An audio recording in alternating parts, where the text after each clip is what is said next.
Welcome to Everett, Washington for continuing coverage of this, the Geico AMA EnduroCross Series, fueled by Monster Energy.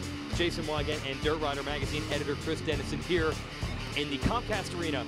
And this series has been a lot different this year, perhaps fitting on a Halloween weekend, that the points leader and the race winners don't have the same look that they have in years past. Taddy Blazuzziak almost on the ropes at times this year.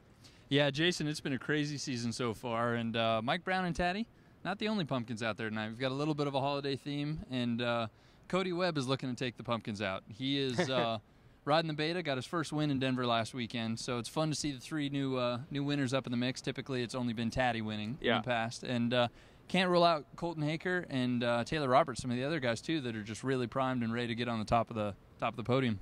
Yeah, and Brown and Blazuzziak close in points, and we're going to show you how they got there with some highlights of our last two rounds of EnduroCross.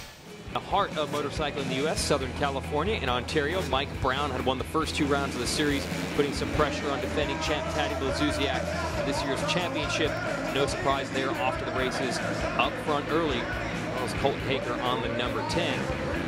Haker and Dirt was keeping the heat on the two KTM miners until this mistake in the firewood puts him on the ground. And that puts the focus back up front with the KTM teammates and go at it. They did. Brown gets blocked by a lap rider, Geoff Aaron. Blazuzziak on the number 1, able to slice underneath, take over the number 1 spot. And the battle kept raging. A mistake from Blazuzziak here. Brown looks to have a wheel on him. Blazuzziak just keeps the bike off to the left. There's nowhere for Brown to go. Look at this fight between two riders at the pit out of the same vehicle. That was enough for Blazuzziak to hang on and take his first win of the year. Brown frustrated in second. Then we went to Denver. Mike Brown's bad luck would continue. He did not qualify through his heat race. He has to start in the back row of the main event. And it's the young kids up front. Colton Haker on the Honda, Cody Webb on the Beta, and they would actually pull away from the favorites, like Brown, who would work his way up to third ahead of Blazuzziak. Everything looked good for Haker, maintaining a solid gap, a little bit of pressure applied by Webb, but then he would make a big mistake, and that puts Webb into the number 1 position. Haker would drop to 4th, and right behind you're going to see, here's your leader. On the back of the screen, you can see Blazuzziak with a big pass on Brown to take over the number 2 position. Then Blazuzziak would put in a strong charge down the stretch to try to get Webb and win the race. It was not to be. Webb gets his first career EnduroCross win. Blazuzziak second, and Taylor Robert takes over third from Brown on the last lap. That shuffles the points. It's now only a 3-point lead for Brown in the series over Blazuzziak. Robert still in title contention in third. And earlier we had a chance to talk to some of our top contenders coming into our race, starting with last week's winner. Well, the Beta is the Alpha now. First win in EnduroCross for Cody Webb. So what do you do now? Is it all easy from this point on? They usually say when you get one, the rest are a little bit simpler to get. I don't think that's quite the case. You know, everyone's been working so hard. Everyone's been going really great this year, really fast, really strong. So, you know, hopefully things just play in my card again like they did in Denver, and we'll see what happens at the end of the night. Anything change that night? Did you do anything different then? Have you done anything different since? One thing I guess I did change, but I don't think it really made that big of a difference, was I kind of quit even practicing EnduroCross tracks and basically just stick to riding moto now. I knew that was my weakness and never was aggressive enough. Always messed up flat corners somehow. And, you know, I started practicing a bunch more moto and kind of dropped out of the EnduroCross scene. And, you know, I think I definitely have my intensity and bicycle. I've been training on the bicycle a bunch ever since I broke my foot. I can't do any other workout or run, so you know, miles on a bicycle and moto tracks, and I guess that's playing key. But you know, I felt like I was in shape before, just nothing ever fell into my hands. Look out, guys! Cody might have just stumbled upon the secret to getting more wins. Let's send it over to Chris. So down here in the KTM pits with Mike Brown, your arm's looking a little bit better than it was a week and a half ago, but understand you had a rough week. Oh, I did. Before last weekend, I had a 24-hour. I had a mountain bike accident on the road, so it's getting better. Like I said, it's healed up. You know, last couple of days has been a big healing improvement, so looking forward to tonight.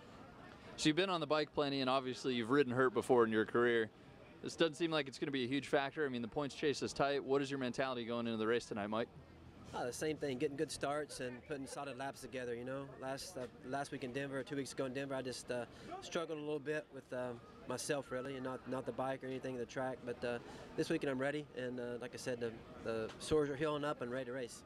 Awesome. Well, good luck tonight, and good job on that early Halloween costume. I like it. Okay, we're on the other side of the KTM pits now with your defending series champion, Taddy Blazusiak. Take us to the last race, a strong charge toward the end, but didn't get the victory, which I'm sure you wanted. Yeah, for sure. It was a weird race. I didn't get the start. When you don't get the start, it's so much harder. So yeah, I was fourth or something like that around the first corner, and then it was me and Brownie. But pretty much, to be honest, I only care about Brownie. I wanted for me the most important thing to have Brownie behind me. And actually better if he would be further back. That was the important thing. So yeah, it took me good 6-7 laps to get around him, and then I started catching up the leader, but I just ran out of time. So hopefully we're gonna run some more laps here today, and I do get that good start here. It's a different situation. You've had perfect seasons here. Now it's down to the wire. Every point counts. You're racing your teammate. Is that weird for you? No, it's cool. It's just those little things that makes it different. Like 2011, I whole shot it pretty much every single main. It makes a huge difference. And here, like some things are not working as good at the gate, and then everything changes. So I wouldn't really say that I'm riding slower or the guy's riding faster. It's just you can't really compare one race to the other. But like you said, it's a really close championship. I was a little bit off the pace of the first couple races, but now I'm back to my best, and I'm still on it. I'll give it all I have, and still 3 races to go. So we'll see how it's gonna go. Should be a good battle tonight. Let's send it back over to Chris. All right, I am here with Monster Energy Kawasaki's Taylor Robert, who has had a very eventful summer, including pretty crazy experience in Ecuador. What was it, a week ago? Yeah, I just got back from Ecuador on Tuesday, and yeah, it was a crazy race. It was a 2-day event. First day was a prologue, which just gave you a start position for the second day, and the prologue was awesome. It was basically an endurocross track in a bullfighting arena, and then the second day was just crazy. A bunch of stuff happened. Got lost. GPS died. Got stuck on a hill, and then these kids came up from the town to help me get out. But it turned out all right. I ended up 4th, and it was just a cool experience being down there. Beautiful. Sounds like an adventure. Well, you should be able to find your way around the track tonight. Good luck. Enjoy watching you. All right, thanks, Chris. We'll be right back with more coverage of Geico EnduroCross after this.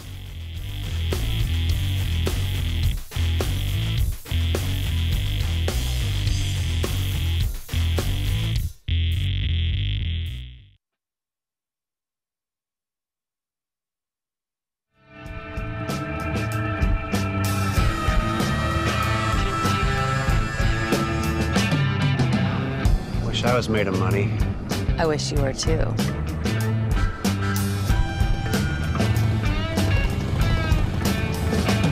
Chances are you're not made of money, so don't overpay for motorcycle insurance.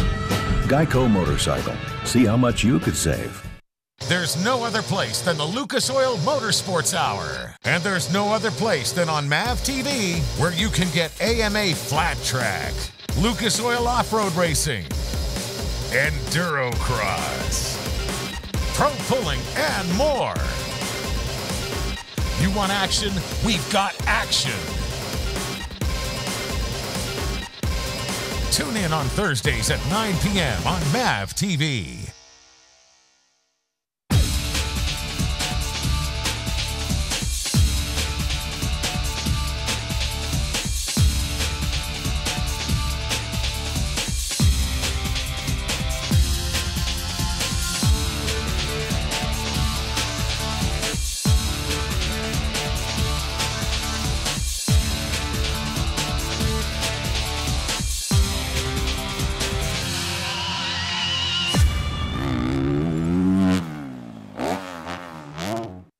The 2013 Geico AMA EnduroCross Series is brought to you by Geico. You can save money on motorcycle and ATV insurance. Go to geico.com for info. By Kenda. Quality tires since 1962. That's Kenda. That's life in motion. By Lucas Oil Products, makers of high-performance motorcycle oil. It works. And by Monster Energy. Unleash the beast.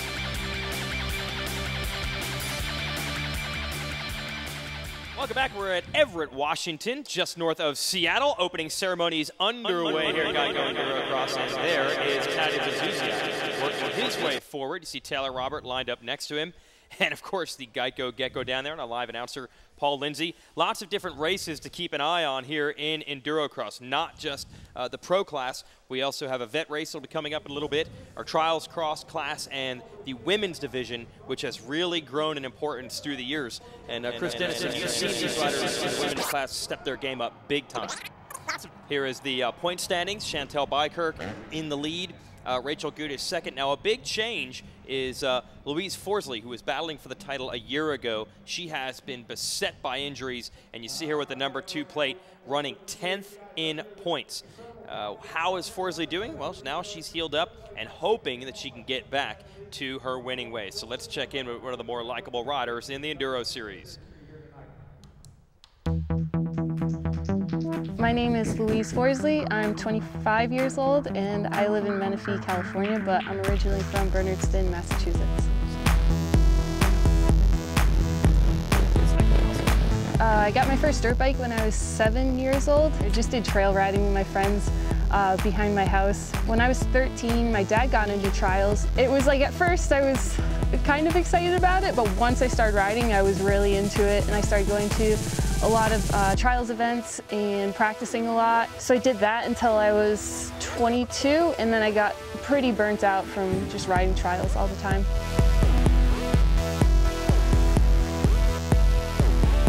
And then I met somebody in my hometown, Brooks Hamilton, who works for KTM. So he saw me at the country store one day and walked up to me and asked if I wanted to, we just started talking about dirt bikes and asked if I wanted to try KTM. And so I did, and I loved it. Immediately, we just went for a trail ride, and immediately I just fell in love with riding a dirt bike opposed to a trials bike. A year after that, I saw EnduroCross on the X Games, and I realized that I needed to start riding EnduroCross.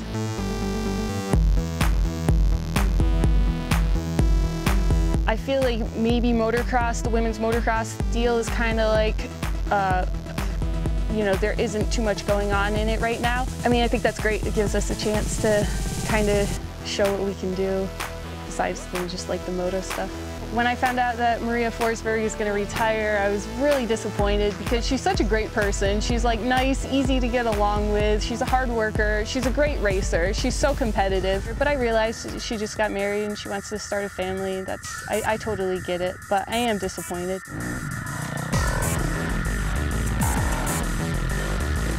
Last year or last spring, I was training for X Games Global, and 2 weeks before the Brazil race, I broke my leg. That was hard. That was my first time that I broke a bone, so I was pretty bummed out about that, but I just tried to give it time to heal, and I was kind of a bad patient. I just didn't sit as much as I should have, and I didn't stay off of it as much as I should have. That kind of just put the healing process off a little more. So it ended up taking 3 months to heal, which put me in missing all of the X Games Global rounds.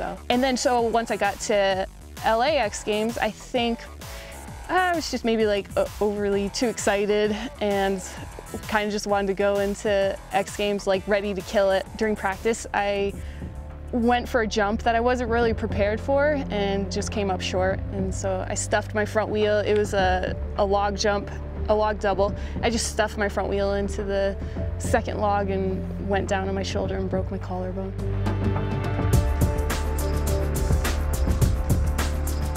As I'm falling into the other side of the log, I'm kind of this can't be happening. And then I tried to get up and I moved my arm and it started to click, and I was like, this seriously can't be happening. I can't have broken, there's no way I broke another bone right now. So I got up and I rode my bike. I tried to ride through the log section after that, and I definitely couldn't ride. The pain was ridiculous.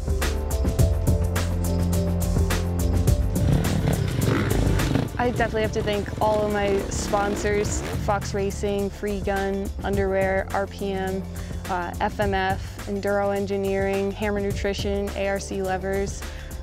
Just all of my sponsors that have stuck behind me and told me, it's okay, we're still here for you. So yeah, I'm just gonna stick to riding EnduroCross next year and try to make all the rounds with staying healthy. And I'd also like to do some extreme enduros as well.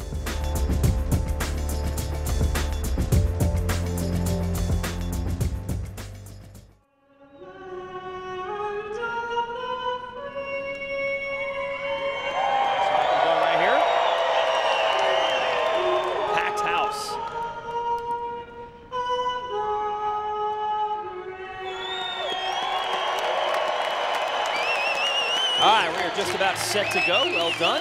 Packed house. And you folks, of course, go to the hashtag EnduroCross Live. Follow that on Twitter.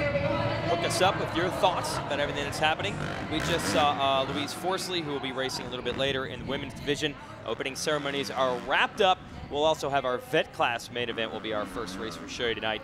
This is going to be exciting. The track is very gnarly, and we'll give you all the highlights, and we'll talk about what happened earlier today, and we'll get to the racing when we return.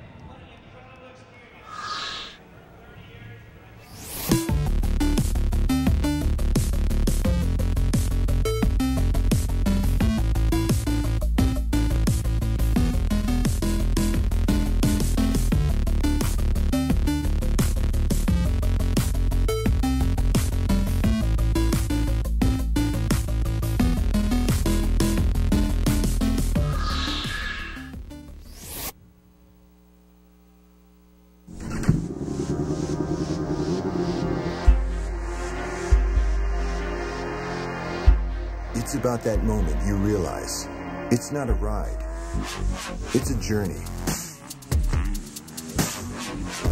And so it begins. Your journey starts with Shorai.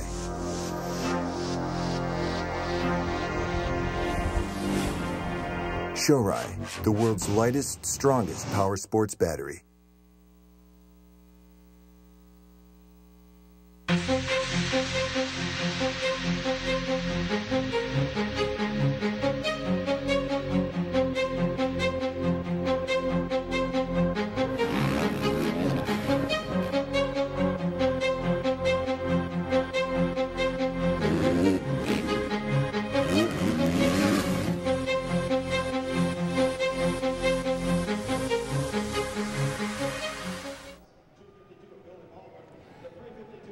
And we're back here in Everett, Washington for the Geico EnduroCross Series, fueled by Monster Energy. Jason Wygant, Chris Dennison here to give you the call. Our vet final on the gate tonight.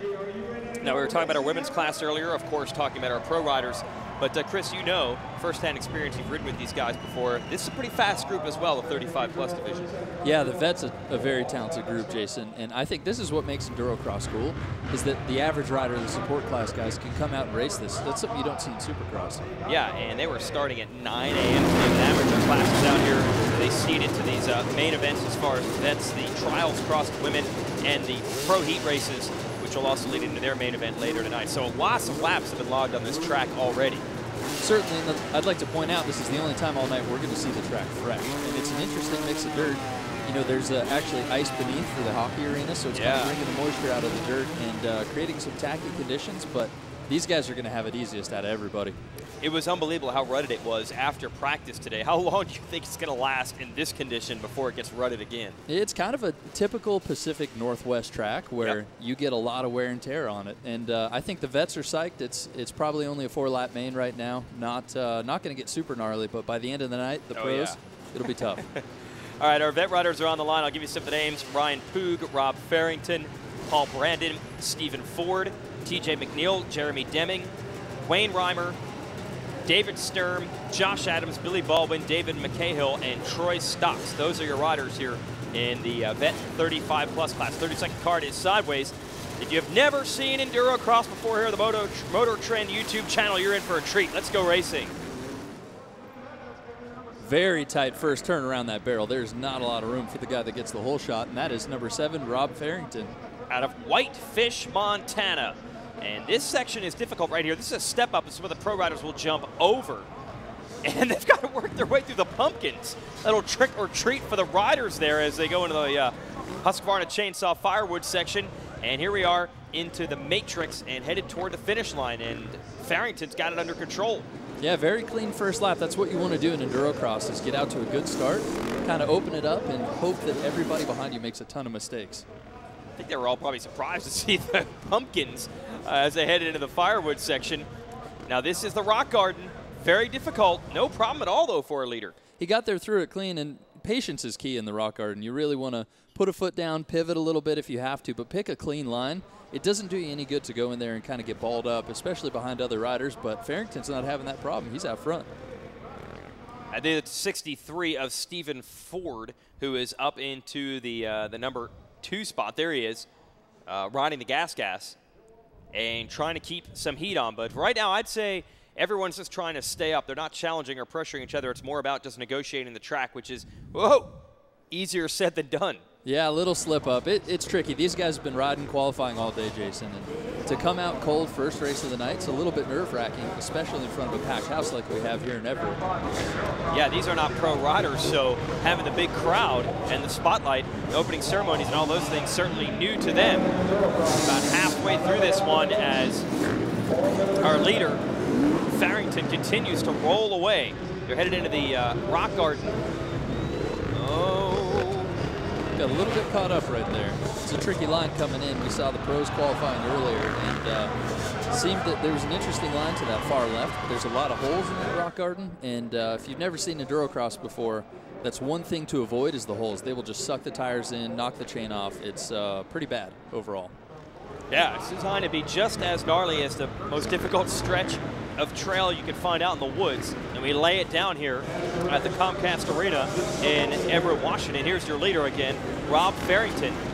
Back by Hammer Nutrition. They had a pretty nice pit set up over there. Pretty professional operation. And he leads them into the matrix. Oh, that's actually the firewood combined with a couple of pumpkins. You know, Jason, I've ridden over a lot of obstacles in my day. I don't think I've ever ridden over a pumpkin. No, a pumpkin run. Do you think they hook up? Is there traction inside of that vegetable? Usually things that are round don't offer much in the way of traction. Not quite. So the white flag coming out, that indicates one more lap to go for Farrington. And we've got Ford is closing the gap. Yeah. Yeah, I think Farrington might be getting tired. There's a lot of pressure on him in front. Whoa. Lappers down in the rocks. And as always seems to happen in EnduroCross, a race has shaped up here down the stretch. Half a lap to go. Lap traffic everywhere. Farrington just trying to hang on. Narrowly able to avoid disaster, but looking forward, going to the inside. This is a tight last lap. Farrington's got to protect his corners and not really open up anywhere for that number 63 to get by. Through the Monster Energy, water hazard, and just able to shut the door is Farrington on the number 7. Ford's got to go back to work. They still got to get through the pumpkin section. That's a real wild card there. Here it is, Ford setting up an inside. Good line on the inside. If he can keep traction driving through, he may get around. He gets the lead, but now hung up on the step up, and he goes backwards. Just lost that momentum. There's no traction on those tires if you don't plant the tire into them. That's exactly what happened. And now I get to launch the joke I've been waiting all day for. Unfortunate for Ford, the coach turned into a pumpkin on the last lap, and Farrington is going to win. Coming out of Montana and taking it. Again, backed by Hammer Nutrition as well as FMF Recluse, Stillwell Performance, Pro Motoville, and 100% Works Connection, Motorex, and Midwest Mountain Engineering, Decal Works. Take us through this battle here on the last lap, Chris. This is a fight. Yeah, I don't know what happened to David Skirp right there. Just kind of fell over. Farrington really did it right. He got a great start, carrying that momentum over the tires, and unfortunately, Ford, no, did not. Couldn't make it stick. So there is your winner, Rob Farrington, 39 years of age. So even spotted these guys a couple of years in this 35-plus class. Doesn't look too tired considering what he just went through. He's going to be nervous now, though, because he gets to talk to us. Hey, congratulations, Rob. You got it done. Hey, a little bit of pressure. A little bit of pressure. It was. I felt it. What is the track like? You're the first rider we get to talk to about it. Is it really difficult? I like the track a lot. The mud's really grippy, and they should get away with a lot of stuff. It's a little tighter, so it makes you work a little harder, but overall, great track. Thanks very much for EnduroCross for putting it on. Last lap, did you know where he was? Did you feel the battle coming, or were you just focused on yourself? Yeah, Steven's riding the two-strokes. You know the two-stroke sounds like, so I knew he was right there, and it was just really who was going to make the least mistakes.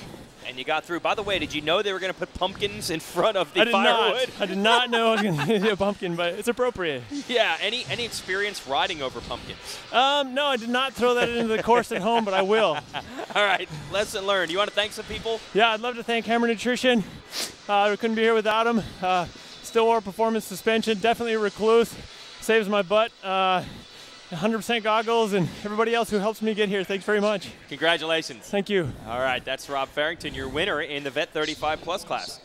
Nice little start of the evening. That was exciting. Yeah, and I got to say, Farrington looking strong. He was barely sweating. I mean, we've seen the vets before. I've seen guys throwing up behind the podium like they're lactose intolerant after the first 4 laps. They're so tired. And, you know, that was a good ride. He's a great rider and got a solid start and really pulled out to that lead, which is what you want to do. Yeah, he controlled it all the way through, but he did have to adjust to the pumpkins. We're going to have the results here from our Vet 35 Plus race in just a moment. There it is. Ford, despite the excursion going backwards at one point, ends up in second. Jason Githel third, Josh Adams and Wayne Reimer round out the top 5. There's your top 10 of the vet class. We'll have some heat races for our pros coming up a little bit later. You're watching live EnduroCross here on the MotorTrend YouTube page and on EnduroCross.com. Don't go anywhere. Best riders in the business will be coming up in just a moment.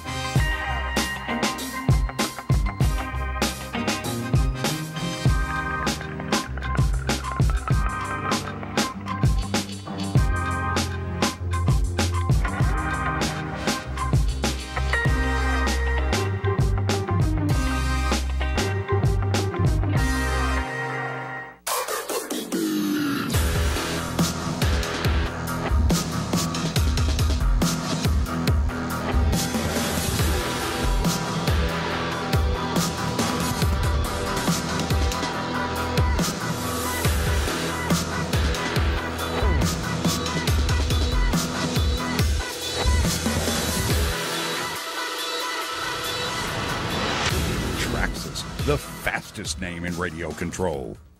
One and done. It's a drag race show. Everything about the race is negotiable. 6 in the jump? I'm down for 6 in the jump. Perfect. More than hit the line. One negotiation, one race with everything on the line. If you win 10 races on one and done, you get an extra $50,000 bonus. See you at the track. One and done. Thursdays, 8 p.m. Only on MAV TV.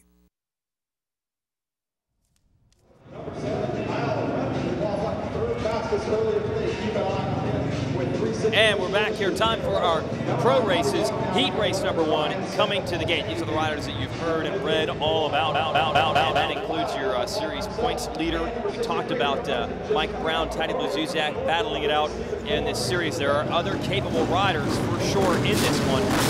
The lineup for this heat race: number 1, Brian Roper; number 5, Kyle Redmond; number 7, Robbie Prochnow; number 9, Ryan Sandoval; number 11, Wyatt Hart; 15, Wally Palmer; number 27, Stephen Ford. He's got to be tired. He just raced a vet race. He's here at number 63. Corey Graffunder on 118. The 125 is Jamie Lanza, and 131 is Eric Forsberg. It's actually the brother of Maria Forsberg, we mentioned, and won quite a few women's races in this series through the years. We're ready to go. Put these riders through their paces. We'll see how much faster the pro riders can go, and also see how this track is going to change, Chris, because I'd imagine it's going to change quite a bit with every race and every lap.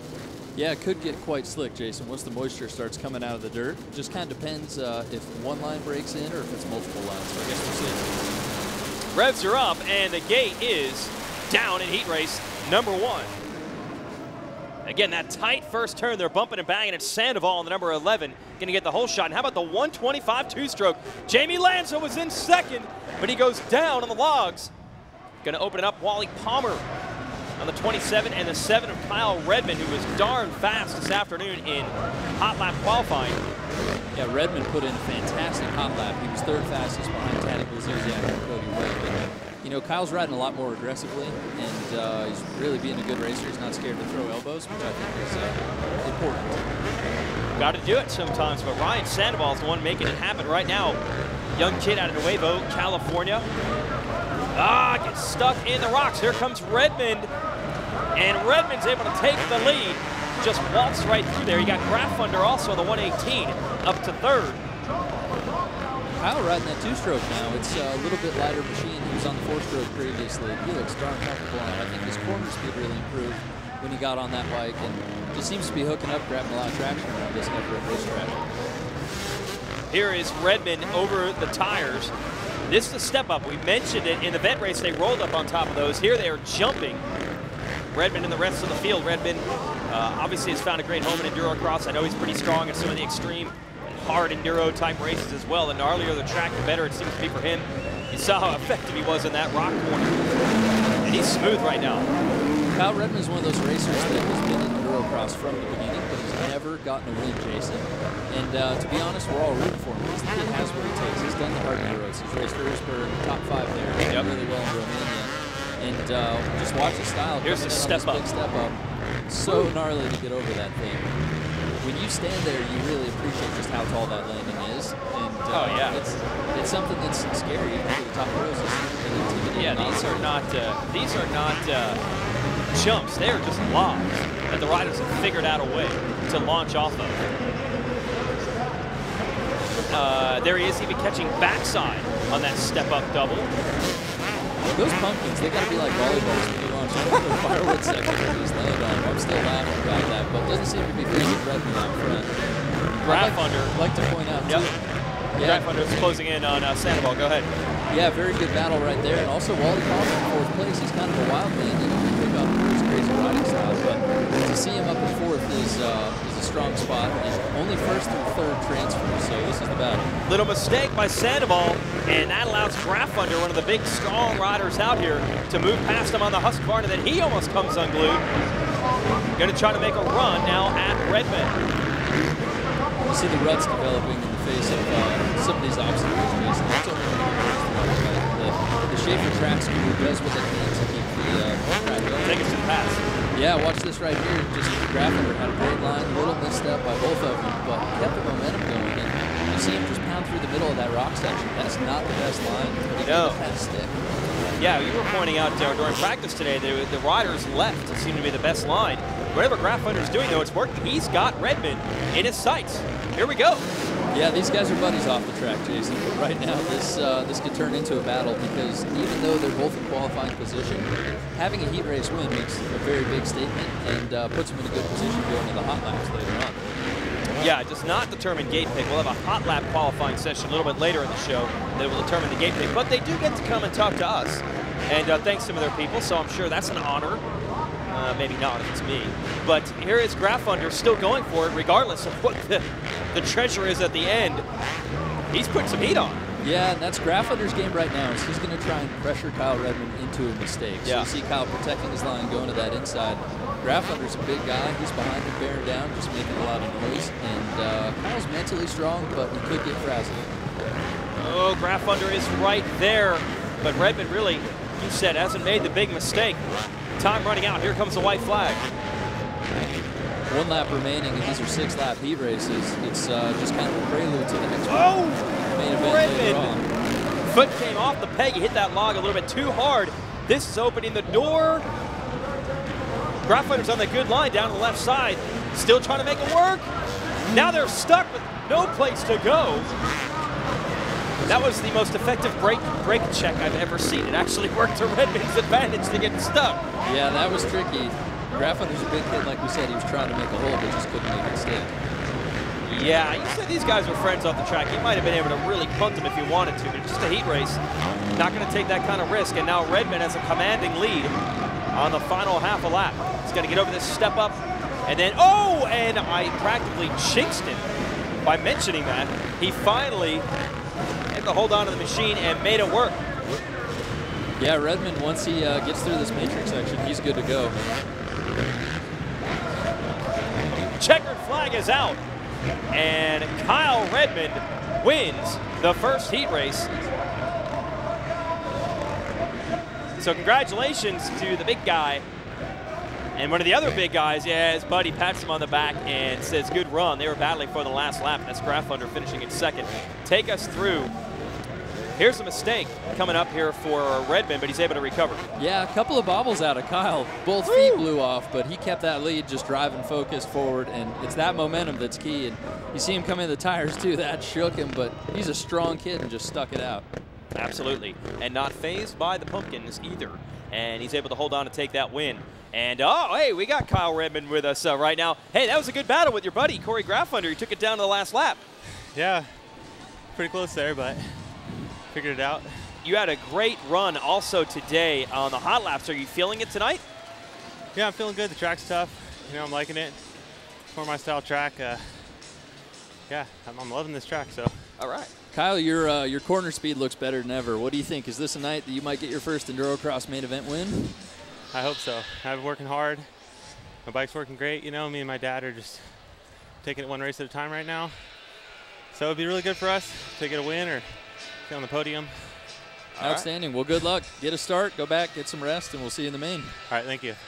All right, that's Kyle Redmond. See if he can go make it happen. And the other hot laps later on, again, to determine those gate picks for the main event. We are ready for our second pro heat race. We show you the results. Wally Palmer is able to slide into the number 3 spot in that one. Sandoval, who had the good start, ends up in 4th. Graf under Redmond got to be happy with that. And you know what that means. Wally Palmer in 3rd, we're going to see him in the hot lap. So if you were thinking about tuning out of the webcast later, don't, because the best part's coming up. Yes, lock it in. If you need to get a sandwich, take a break at some point, make sure you're back in front of your screen before Wally Palmer does the hottest hot lap you'll ever see. Now we focus in on Cody Webb, who won the last EnduroCross race in Denver a couple of weeks ago on the number 2 Beta. Now looking to make it 2 straight. It would start this heat race if he wants to get it going in the right direction. Getting a win made a big difference mentally to Cody. It kind of showed him that he has the speed to run up front, that he has the speed to beat these guys. But this is a stacked heat race. Ty Tremaine right there. He's riding very well. And, of course, Mike Brown. Yep. Super aggressive, and Brownie's looking to get out there and make a statement just by winning this first heat. And Brown, the injuries, you saw the photos, folks, at the top of the show. So he crashed while riding a mountain bike on the road. Is that what happened? Correct, yeah. Basically, he had his fork locked out and just went over the bars. And he is torn up. He's a tough guy, but some of those wounds were down to the bone, and he said they used a Brillo pad at the emergency room. Literally used a Brillo pad. Yeah, he raced the Glen Helen 24-hour last weekend, just a couple days after this happened. And if you didn't have proof that Brownie was a tough guy before, here it is. Yeah, there you go. Pictures say 1,000 words, and he didn't even seem bothered much by it when we talked to him this afternoon. So he's in this heat race trying to protect that points lead, along with Cody Webb, also Taylor Robert in the 33, Keith Sweeten, number 41, Kevin Rookstool. Sweeten and Rookstool, both Oregon natives, and both had success in this series before. Rookstool in the 79. John Sehor, number 96, Ty Tremaine, who you mentioned, on 114. Tim Dick out of British Columbia, Canada. He's in the 172. Ricky Dietrich, former series champion, the 539. And Harrison Oswald, 649 in this one as well. So hard to pick a favorite when you take the points leader Brown, the ever-capable Taylor Robert, and Cody Webb, who had that last main event victory. This is going to be stacked. Yeah, one thing to watch right now, Jason, is to see where the whole shot comes from on that line, because you may see a pattern develop if it's coming from the outside, coming from the inside. Mike Brown's got an interesting gait because he's kind of right in the middle, but if he gets a jump and can cut over on the guys to his left, it may give him an advantage coming into what is an extremely tight first turn. We could not believe that was the first turn, and they have a barrel set up there that we thought we could move a little bit. That thing is anchored, so if you go into that barrel, you're not going through it. You're getting stopped. No, the start is so crucial. Like we said, coming in this expert heat number 2, only 3 riders make it to the main. They've got the pumpkins here to set up, and the pumpkins, that's what it's called, the KTMs, have been dominating this series as of late, but with Cody Webb breaking through on the white bike, the Beta, the last one, maybe the parity has come back, and we certainly know Taylor Robert of the Kawasaki is capable, so it might not be an orange bike here on an orange weekend. No, it's anybody's game. The fun thing about EnduroCross is that anything can happen. You know, we'll see it as the night progresses, that a guy can have a very comfortable lead and can lose it in a second, then gain it back. The other fun thing about EnduroCross is, look, the riders and the industry folks like us so much, you can see them off to the right side of the starting gate. They don't want to sit in the industry seating. They don't want to hang out in their trucks on the stands. They want to watch this thing closely. It's that much fun to watch. Now, what is the technique of Mike Brown here? Look at how far back he has lined up that number 3 FMF KTM. Well, I'll tell you what, right before the race, Brownie was the only guy sitting there studying the track while everybody was out at dinner, so we'll see if it pays off. He's creeping, he's up on the gate now. Didn't quite pay off for him. Robert in the 33, and it's Dietrich on the 539. Those are the 2 riders up front. And Dietrich, oh, no room there. Great line by Brownie on the inside jumping. He could pull into the lead by the end of this first lap, but Taylor Roberts is a difficult guy to get around. Oh, but Brownie, you mentioned ultra aggressive, and that line that he had did pay off. You saw that coming. He's into the number 1 spot, injuries and all. Mike Brown does not care, airing out that finish line jump too. Yeah, Brownie is pulling away right now, and that's a pretty commanding first lap to go from 3rd to leading to pulling open a little bit of a gap in front of Taylor. But this puts Taylor at a bit of an advantage. You see right there. That does. Yeah, he can watch Mike Brown's lines and study him a little bit, and Brownie just needs to open this up. Look at Rookstool in third of the 79, almost goes down, he tangles. Got hit in the front, I think, by Robert, and maybe the back by Webb on the number 2. So Rookstool was running strong, but he's now down on the ground. So it's Brown, Robert, and Webb. 3 big hitters. This is main event level speed right now. All 3 of these guys are looking to get a good position coming in the hot lap, and also it makes a statement for Mike Brown to go out there and win a heat race. It says something to Taddy. It says something to Cody Webb, too, in the very same heat race. It just kind of lets him know, hey, this is, I'm the pace car. I just pulled it out tonight. We're going to take you through this of Rookstool in 79. So you see Rookstool come in sideways. Cody Webb just hits his swing arm and tips him over just like that. It's a tight little flat turn. Taylor Robert with the look back. I don't think that was a dirty move, but Rookstool's probably not going to be happy about it. No, because now he'll probably be going to the last chance qualifier. Look at Robert trying to keep Brown in check here. Robert is capable on any type of terrain. You put him in the high-speed stuff in the desert, he's fast. Moto track, he's fast. You mentioned some of the really crazy enduro races he's been doing. He's fast and certainly capable here. Closing in. Taylor's been doing a great job this year because he showed his intelligence as well as his speed. He's been a very smart rider and a patient rider. And right now he's behind Mike Brown. You know he wants to get around him. He wants that lead. But honestly, he's kind of studying. He's watching the lines. There's still a couple of laps left, and it's going to be a long night of racing. He wants to get in the main primarily. How about Brown with that arm injury and all? Riding well. Yeah, Brownie's doing what he needs to do, and pretty differing styles there in the Matrix section, Jason. You know, you see Cody coming through. He's a trials rider by nature, very tall guy, phenomenal balance, and you know, see his line in the rocks. He's kind of disappointed. He wants to be in first place, but third's not bad. Still, he's got a shot at second because Robert just made a mistake, but a few mistakes by Webb also have allowed Brown to extend that lead. So errors from second and third place. Brown's got clear to racetrack now. Yeah, it looks like Cody got around him, but that allowed Brownie to open up a little bit more of a safe gap. And for Mike right now, it's a good opportunity to catch his breath, to monitor the track. You see he's not jumping the Lucas Oil step-up anymore, which is interesting. I think those ruts may be too deep to do it. But he's got a big gap, doesn't have to take any chances right now. Here is Brown, the veteran out of Tennessee, 41 years old. And a couple more laps left in this one for him.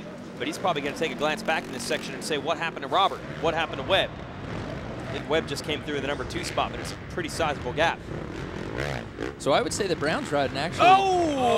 Little mistake right there, just sucked in his front tire, but here's Webb. May have enough of a lead. There's Cody on the outside. Oh, and Brown, of course, conveniently puts the motorcycle right in front of Webb and even pushes him into those trees that have been put down here with the fall foliage on it. I think it's a nice touch.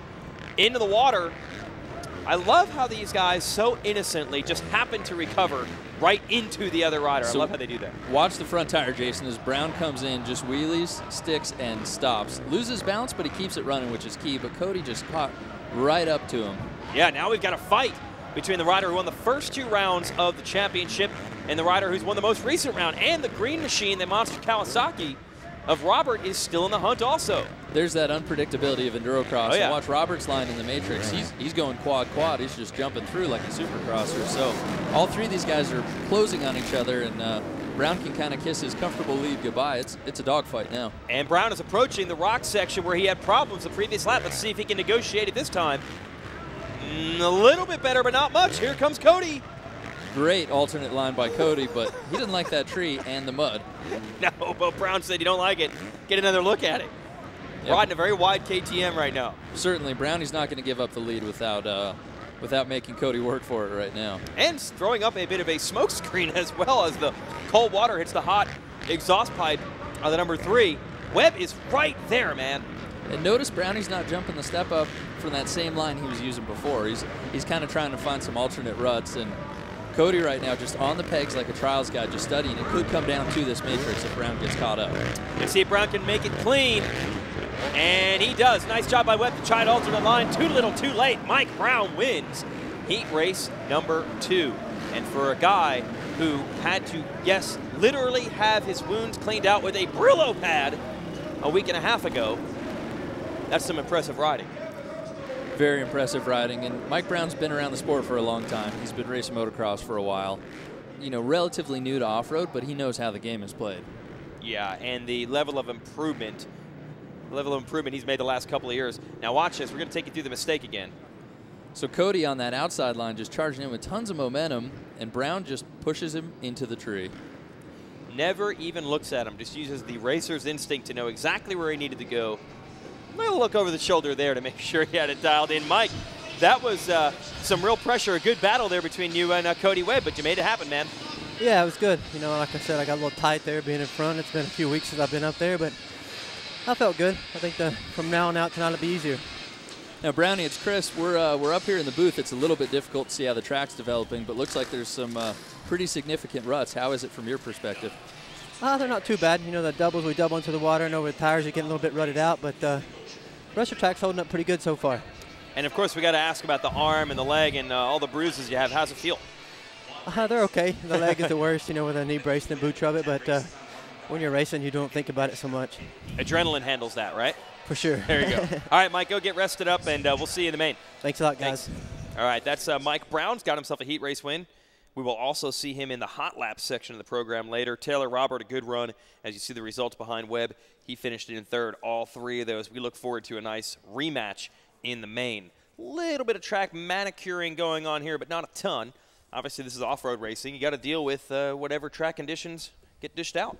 Yeah, certainly, and there's advantages and disadvantages to going early and going late. If you're the first heat race, you get a clean track. Yep. There's not a lot of ruts. If you're the third heat race, you can see how the track's breaking in, which sets you up for a little bit more how the main event is actually going to look, which is a totally gnarly, destroyed, difficult endurocross track.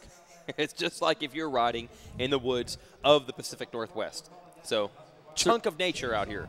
Certainly, and we walked through the stands earlier, Jason, and the fans here, it's a packed house. They're all off-road riders. They're fans. They're used to this stuff. That was unbelievable. I got a better scouting report talking to the fans during the hot laps than I would have if I had been in the pits at that point. They've got a lot of deep rooted knowledge of off-road racing up in this neck of the woods. And a lot of good riders come from here. Ricky Dietrich, we mentioned Rookstool earlier, and they hope to see one of their favorites maybe put it on the box. We get ready for our third heat race in the expert division. Taddy Blazusiak in this one on the number 1, Geoff Aaron on the number 4, Justin Soleil number 6, Destriab at number 8, Colton Haker 10, Max Gersten 15, Keith Wineland number 36, Dustin Headwall 230, Gary Sutherland on the number 324, and Jacob Augerbright on the 911. And there is Taddy Blazusiak. One win so far in the points-paying EnduroCross Series. That's well below par for him. Now, he's right there in the championship hunt, but he has not had to fight like this for every single point in previous seasons. This championship could come down to this race tonight, Jason. Yeah. We have 2 rounds remaining after this. Boise, Idaho, and Las Vegas, Nevada. But really, if Taddy has a poor night, it's going to be difficult to overcome that points gap.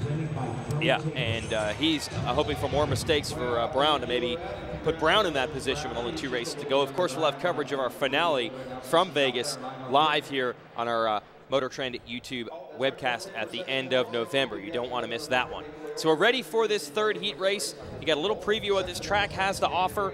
Of course, the riding style of Taddy Blazusiak is like no other, and you haven't really seen anything until you've seen him attack it. But there's some capable riders in this one. Geoff Aaron was really on the gas earlier today in the hot laps. And we've seen Colton Haker put in some outstanding performances this year, too. He was a little bit off the radar today, but it was the first race of the season that he hasn't had the hot lap coming into the day. And can't talk about Taddy without mentioning he had a very hard crash in practice, too, Jason. Man, they are all banged up. Unbelievable. Yeah, Taddy came up short on that Lucas Oil tire step-up and just went over the bars. Won't really say what's wrong, but he also did go straight out, jump the thing, and then log the fastest lap in hot laps. So, you know, more power to the guy. He's riding great. It'll hurt tomorrow, but he's not worried about it right now. And how close it was in the hot laps. Blazusiak was the fastest, but did you really see a huge gap, or does it still seem like, based on those lap times, that it's tight? I don't know. I think Taddy's still got the killer instinct tonight. He wants to win, and we'll see right now off the start. He's just so aggressive usually, Jason. Let's go racing in heat race number 3.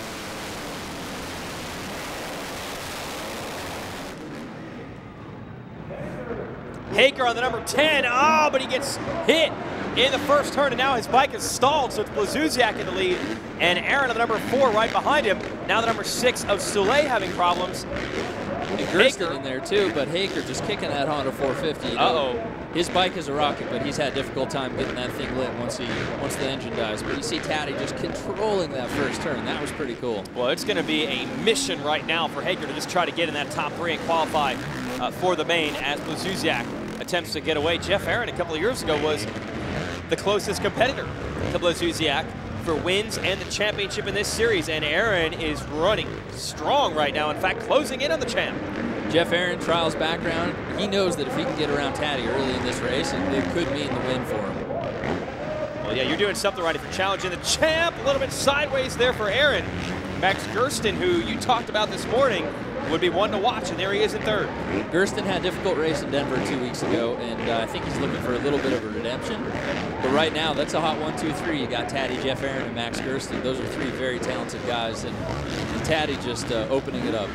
And we're going to show you Geoff Aaron. He was close to Blazuzak until this. Now watch him get squirrely, lands with that front tire sideways, pulls out of it. A lot of body English coming from Geoff, and I think he may have been riding a little bit faster than he usually does, just watching Taddy's lines, but it's EnduroCross. That's what you have to do. All 6'4" of Aaron came in handy there to get the bike straight again. Of course, Aaron, the 10-time AMA National Trials champion, and still does a lot of trials riding with his demos for Red Bull. But he really has found a home in EnduroCross. I know he actually goes to the motocross track a lot now to try to improve his speed. Obviously, the technical part he's got dialed. Yeah, Geoff's really dialed up the just the level of his racer abilities. He's not just a trials guy anymore. The 324, Sutherland, now becoming a factor in this one. He's gotten around Gersten. I'm impressed with Gersten. He's putting in a little bit of a sprint right now, Jason. And, you know, you saw him get that good start. I think he kind of lit a fire under him. It's fun. He's a young kid, 21 years old, and full of fire, and he wants to be in that main event, but only 3 guys go. Yeah, this is going to be a knockdown, drag-out battle, and look who's about to get in it. The number 10 of Hager is back. I said he'd be the man on the mission. He's gone from last to 5th. If he can get around Gersten, he can get around Sutherland, he'll be in the main. You'd never even have known that anything went wrong. Yeah, I'd like to see some lap times on Hager right now, because he is pinning it if he's catching up to Gersten. And for Colton, he wants to get in the main event straight out of this. He doesn't want to have to go the last chance qualifier, because that means more track time, more fatigue, more time on the bike. And he's doing what he needs to do, but you know, 3 laps remaining, he's going to have to wick it up still. Man, Hager has had tremendous speed, but it's always things like that. It always seems like just when things are turning his direction, something reaches up and bites him. Stalled here out of the first turn of this heat. Now he's got to put in all this work just to try to qualify, and Gersten's not going to make it easy on him for sure. Yeah, and let's remember, neither of these guys is in qualifying position, too. Nice that belongs line to Gary Sutherland. There goes Colton if he can pin it through the firewood section and the pumpkins. That was beautiful. Gets around him. To make that inside line work. Now he's a 4th. He's got one more rider to get. That's Sutherland, who just made a mistake in front of him. So there's still time. 2 laps to go for Hager to get that 3rd place spot. He's got to be perfect, though. No time for mistakes. Now, Gary Sutherland's been riding a lot of motocross lately, and you see Gersten trying to capitalize on a mistake on Hager's behalf. But if Colton catches up to Gary, it will be a fight, because Gary wants that main event badly. Oh, yeah. We even see with the mistakes all 3 of these riders are making, they are pushing to the limit right now. If you're Aaron in 2nd or Blazuzak in the lead, maybe you can take a little something off. But let's show what happened to the number 10. Just see that bobble. Colton is slamming in a little fast. The back end of his bike steps out. I'm surprised he saved that. He's a trials guy and just got up on the pegs. Good save, strong kid. That's what he needs to do, stay off the ground. All right, white flag is out for your leader, Blazuzak, who has Aaron covered right now as he works his way up and then down this rock pile. He's had it under control, and if he is injured from that crash this morning, he's got a funny way of showing it.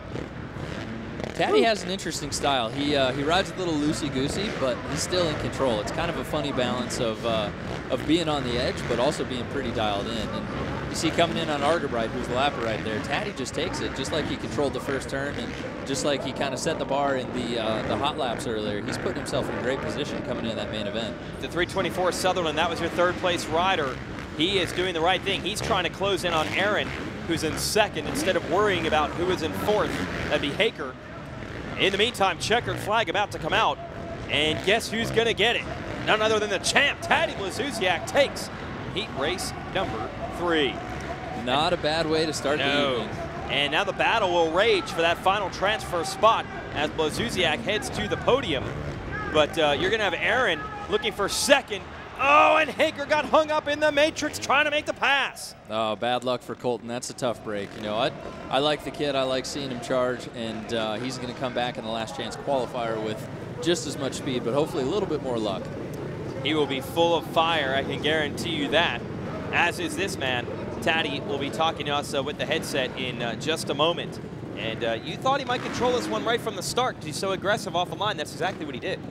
Yeah, outstanding ride for Taddy. He hit all his marks and pretty impressed with how he rode. Yeah, we certainly are impressed with the riding that Taddy Blazusiak put on there. Taddy, you with us? Yep. That was a pretty solid one. Little pressure from Geoff Aaron early, but for the most part, looked like you were able to just ride your own lines, ride your own pace. Yeah, for sure. You know, I took it easy at first. You know, I didn't have the best start, but I mean, I made it work somehow. And I mean, not the best jump, but a good start. So yeah, other than that, you know, everything's going good. My hand hurts pretty bad, but yeah, I'll give it all I have, and we'll see how it's going to go in the main. And I can't wait for the main already. Now, Taddy, we're watching everybody ride, and a lot of the competitors seems like their bikes are stepping out or getting kind of crazy, but your KTM looks so settled out there. Did you do anything different on the setup side? No, you know, we've been working the setup the whole summer, you know, so we came up with something really good, I have to say, you know, and you know, big thank you I got to go to WP guys at KTM, you know, for hooking up with the best suspension, best bikes, and what can I say, you know, the bike working good, but I'm a little bit sore, but like I said, I'll give it all I have. You'll be hurting tomorrow, but tonight you'll be all right, right? Yeah, actually, you know, the worst thing was to start that hit race after, you know, that whole waiting. So I guess now once my body's like, you know, warmed up and ready to go, yeah, you know, should make it happen. All right, congratulations, Taddy. All right, thanks a lot, guys. Okay, so that's your champ, Taddy Blazusiak, taking the heat race win. He's not playing it close to the vest. He's straight up. He admits his hand hurts from that crash earlier today. He overcame it, though, to take that win. He knows his teammate Mike Brown's injured. You got to be tough if you want to win the championship.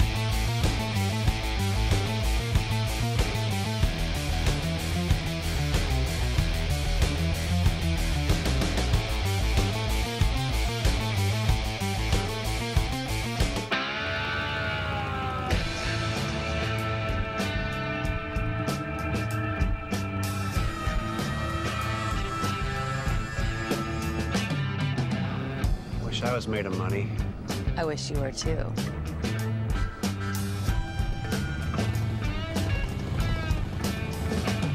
Chances are you're not made of money, so don't overpay for motorcycle insurance. Geico Motorcycle. See how much you could save.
And we are back here at Everett, Washington. Time for our Trials Cross Final. And when this series started, it was obviously designed to really test the dirt bikes, but a lot of riders found out that it actually lent itself to trials bikes. And at one point, trials bikes and the regular dirt bikes raced together in the expert class. They've now been split into their own division. These machines are very capable on an EnduroCross type of track, so it'd be fun to watch a totally different style, whether it's riding gear style, apparently, in the case of just running the sweatshirt out here, or machine style. Here are the names. Daniel Blancgonet from Oregon on the number M. That's right, different styles out here, like I said. Michael Salzman on the 21V. Stephen Fogarty on the 115. Kyle Larson on a 311. Taryn Gerber 360. Nathan Brown 502. Randy Nessinger on the 553. And Hayden Madison on the 676. This Trials Cross class, we're going to turn the card sideways. You barely even hear them compared to the full-size bikes. And we're racing. See Taryn Gerber on the outside. He is 13 years old, pretty cool, youngest competitor in the trials class, and a little bit different technique. As you can see, these guys don't have seats, so they can't sit down. Yeah, no room for the lazy man in this one. Woo! Nice job over that. I believe that might be the M machine of Daniel Blanc-Gonnet. I was checking the machine out during a practice we were over in the pits. We'll get the name in just a moment to be sure. Here we are through the matrix. They're not going to jump through there. The suspension is not capable in that way, but they can get through pretty quick just hopping through. 3:11 of Kyle Larson in second. So if you've never seen trials before, I would describe it almost as rock crawling on motorcycles. They typically don't race them. It's a sport where you try not to put your foot down and go over difficult obstacles, but it seems to work really well for endurocross. You know, you see the tires are a little bit bigger sidewalls than the moto tires, and we've got some carnage going on in the background. Yeah, that was Larson in the number 2 spot in the 3:11 that went down. First he got stuck, then the machine got spit out, but sideways. Looks like he's recovered and is still in second, but Blanc-Gonnet now has a even larger lead. He is using his legs a ton over the log section. That's kind of how you have to do it. And, you know, let's watch Larson here, see if his technique's any different. He's kind of just barreling into stuff too, but also keeping that front end light. So, you know, certainly if this guy owns a trials bike, he's got a trials background, which means he's got some excellent technique. And it's almost like a bicycle or a mountain bike or something when you watch how they ride and move the bike around. Yeah, and I know that the clutch and throttle and brake control these riders have is phenomenal. They can actually hold the bike upright, stationary with the feet on the pegs, correct? A lot of balance, a lot of technique, and really it comes down to clutch control, throttle control, and just line selection too. These guys know how to hop from rock to rock, and you see Larson coming in the big rock section. He kind of skips through it. He keeps the wheels light and not really barreling into the holes, but just sort of riding over it. He's hoping for a mistake from our leader, Daniel Blanc-Gonnet, who's based in Westland, Oregon. Oh, and Larson down here was trying to get around a lapped rider. The lap rider goes down. Larson clears him and shakes his head. I like trials because they can run the open face helmet, and we can see the guys straight up, figure out what they're dealing with. Yep. And you see the head shake and the expression on his face. He wasn't too happy about that. He might have his tongue out too, you know, 3 laps remaining, but this is still a workout. And back in 3rd place, that Nathan Brown on the Montesa, he's putting in a good ride, but maybe he doesn't have the raw speed to catch up to Larson. But hey, 3rd place is a podium, Jason. That's cool. And it's quite an experience when, like you said, these are not racing machines. It's not really ever about speed on a trials bike. It's just about, can you negotiate the obstacles? So they have figured out ways to make them do what they originally were not designed to do, and that includes riding over pumpkins. There's our 3rd place rider, and we're going to take you through Larson again, what he's dealing with. Now he puts his foot in a hole and just goes down, and that's the nature of this rock turn. It's so difficult, and man, the lapper just having a difficult time falling over right there. The bike grabs so much traction, and it's not a good thing when you're not on it. No, you think traction is usually a good thing. No, the lap rider actually has a makeshift seat put on his bike. I was checking that out in the pits earlier, and he tried to use that to rock the bike forward. It actually backfired on him. Back to our leader, Daniel Blanc-Gonnet, who is backed by Ryan Young Product Sherco, La Province Bakery and Bistro. So I know he will be celebrating if he hangs on to win this one, and he's only got 1 corner separating him from it. Throwing some style there over that Kenda obstacle, and he's riding a gear high, so he's carrying a lot of speed. Trials bikes actually have pretty wide terrain. He's coming into the checkered flag, takes the win in the Trials Cross class. Yeah. He wasn't really challenged. And that's freestyle on a trials bike, wheeling down the face and then doing a little stopping for good measure. So Daniel Blanc-Gonnet out of Westland, Oregon is your winner in the Trials Cross class, and he'll be talking to us here in just a minute. A 19-year-old on the Sherco. Got the Chesty running some helmet cam footage as well so we can review, and I think a lot of these riders are using this to learn to probably get better at the trials craft when the opportunity comes. So we've got him right here. Here's our winner. Help me, tell me if I'm saying this right. Is it Blanc-Gonnet? It's Daniel Blanc-Gonnet. Yeah, you said correct. Oh, that's pretty good. All right. Yeah, awesome. Hey, take us through this race, man. You controlled it right from the start. Yeah, well, I mean, I'm used to riding trials. That's what I do. That's what I've always done, and I just went out there and had fun, and it sure was a blast. The trickiest part was pretty much the corner, but if you just put your foot down and push the bike around, it's no big deal. And I mean, compared to what I'm used to, it's nothing. Awesome. Daniel, I got to ask you, you know, definitely showed a lot of skill there and certainly have a trials background, but do you breathe this hard when you get done with the trials section?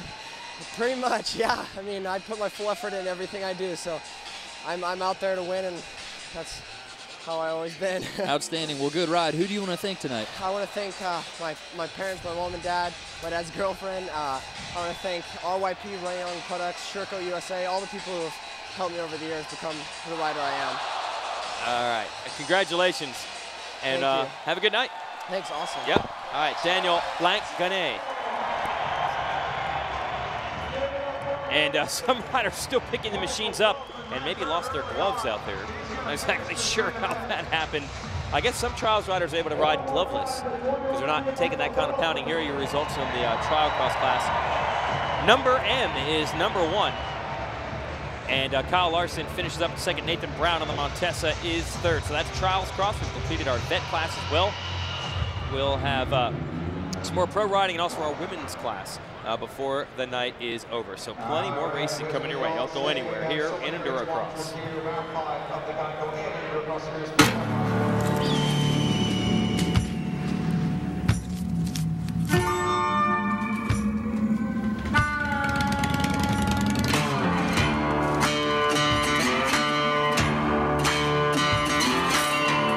Chances are you're not made of money, so don't overpay for motorcycle insurance.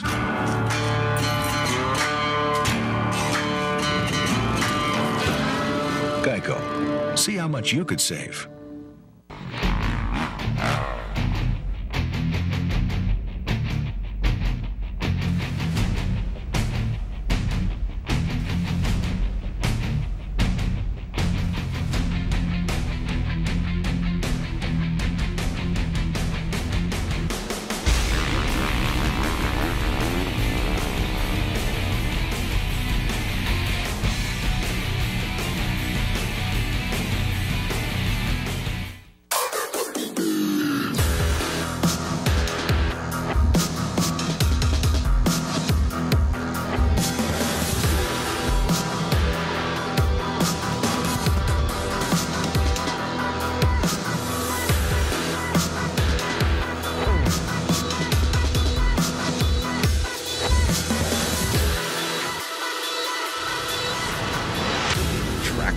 The fastest name in radio control. Welcome back. It's the Geico AMA EnduroCross Series, fueled by Monster Energy. And as always, a huge crowd here in Everett, Washington. They've filled the place the last couple of years, and they've done it again today. They have come out in droves. They love their EnduroCross here in the Pacific Northwest. Be sure to hook us up on the hashtag EnduroCross Live if you want to share your thoughts on the racing we've seen so far. And we'll be talking about the 2014 EnduroCross schedule, which will, of course, include a stop here in Everett. We'll talk about that a little bit later in the show as the series continues to grow and expand. But, heck, you could probably hold 8 races right here in Washington and draw a good crowd. Yeah, the Everett fans are so dedicated, and they're certainly getting their money's worth tonight. And also our fans online, we have Daniel Stouffer using that EnduroCross Live hashtag. He noticed a lot of riders coming up short on that step-up jump, and I think that's something, Jason, that is really just a factor of the track. It's some deep ruts out there, some gnarly dirt, and you know, these fans have seen the track develop like that. But also for a rider, it's difficult. If you're Mike Brown, you come out in the second heat race and you don't see the track again until it's been thoroughly beat on by all the other riders. And these folks know that that means it's only going to get more exciting when the track gets rougher and the intensity is going to be raised, because we'll have hot laps later on, which is basically each pro rider putting one fast lap in a determined gate pick. But even crazier than that is this, the Pro Taper foot race. Now, you saw the minimalist design of the trials bike. Well, we have now narrowed it down to nothing but a set of Pro Taper handlebars and some good old-fashioned running shoes. And we'll see who can take an abbreviated portion of this track best. We mentioned fitness. It is at a premium here. The heart rates will be high. Yeah, these guys are dicing too. That was a more aggressive first turn than we saw in the pro class. And going down. I don't know what they're going to do when they get to the pumpkins. Yeah, don't pick one up right now. You got to run for it.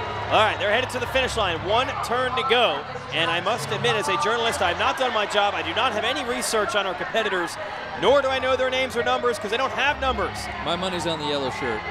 Congratulations. I think you're going to get it. They're bumping and banging to the finish line. And apparently the first one that gets hit by the checkered flag literally is your winner, and a sore neck to boot. That's low-budget racing. Yeah, that was a good race. The crowd likes it. Let's check out another look at that last turn. Well, anything goes here. They were really okay. Here's a couple crashes coming up. That's that step up. I was wondering if anyone would double over the top. Yeah, little front flip. We haven't seen one of those tonight. Okay. And some just crossing the finish line now. We have a sweep lap in off-road. You know, you always have to make sure everyone gets to the finish. Yes. Wow. He might be training right now. He might have wished he had trained at this point. That kind of reminds me of what it'd be like. They should be happier than that, watching that. I thought that was pretty darn cool. They just look confused. They're wondering where the motorcycles Yeah, what were, happened? but, A cloak of invisibility. Honestly, the Pro Taper foot race is a fan favorite. We do it at every round. And that was probably one of the more sober rider lineups I've seen. We're not in Las Vegas. Except for the guy that rolled down the finish line jump. That might have been what slowed him a bit throughout the rest of the course. Now, we are trying to figure out the LCQ here. Oh, that's just actually the 911 of Argubright. I think he's actually just giving the high sign to one of his buddies who was in the foot race. So coming in this LCQ, these are the guys that did not make it out of the heat races. And first and second make it to the main event. We got 12 riders each, 5 laps, and everybody else goes home. So we got Gersten there on the inside, Colton Haker, that's Ryan Sandoval, Ricky Dietrich, Brian Roper on the number 5 machine, Ty Tremaine on the 114. This is pretty stacked. Even Argerbright out there on the outside, and Keith Wineland too on the 36. Trials guy right there. So certainly a pretty stacked rider lineup for something that only 2 guys qualify for. Yeah, absolutely. And you saw that 10 of Haker. He was the one that stalled in the first turn of his heat. Came all the way back to challenge for a transfer position, but ultimately came up short. So he does not want to be here right now. He would like to be in the pits resting. Instead, he's got to go out and ride it. And fatigue is a factor in these things. This is a physically demanding game. The heart rates are usually fully maxed, so he wants to not only win this thing, but do it in the easiest manner possible. Certainly, it's a balance for the guys that are in this LCQ because they want to qualify, but if they qualify, they don't want to totally blow themselves out in this one. So we have an interesting scenario right here. You see on the far right of the screen, that's Max Gersten lined up against the doghouse, and he's got Colton Haker on the outside. So either Max is going to push Colton wide or Colton's going to have to get a jump and just come over on Max. But either way, I'll bet you a nickel these 2 riders come together in some way, shape, or form. They're practically together now. Line up on those inside gates. Let's go racing in our first last chance qualifier.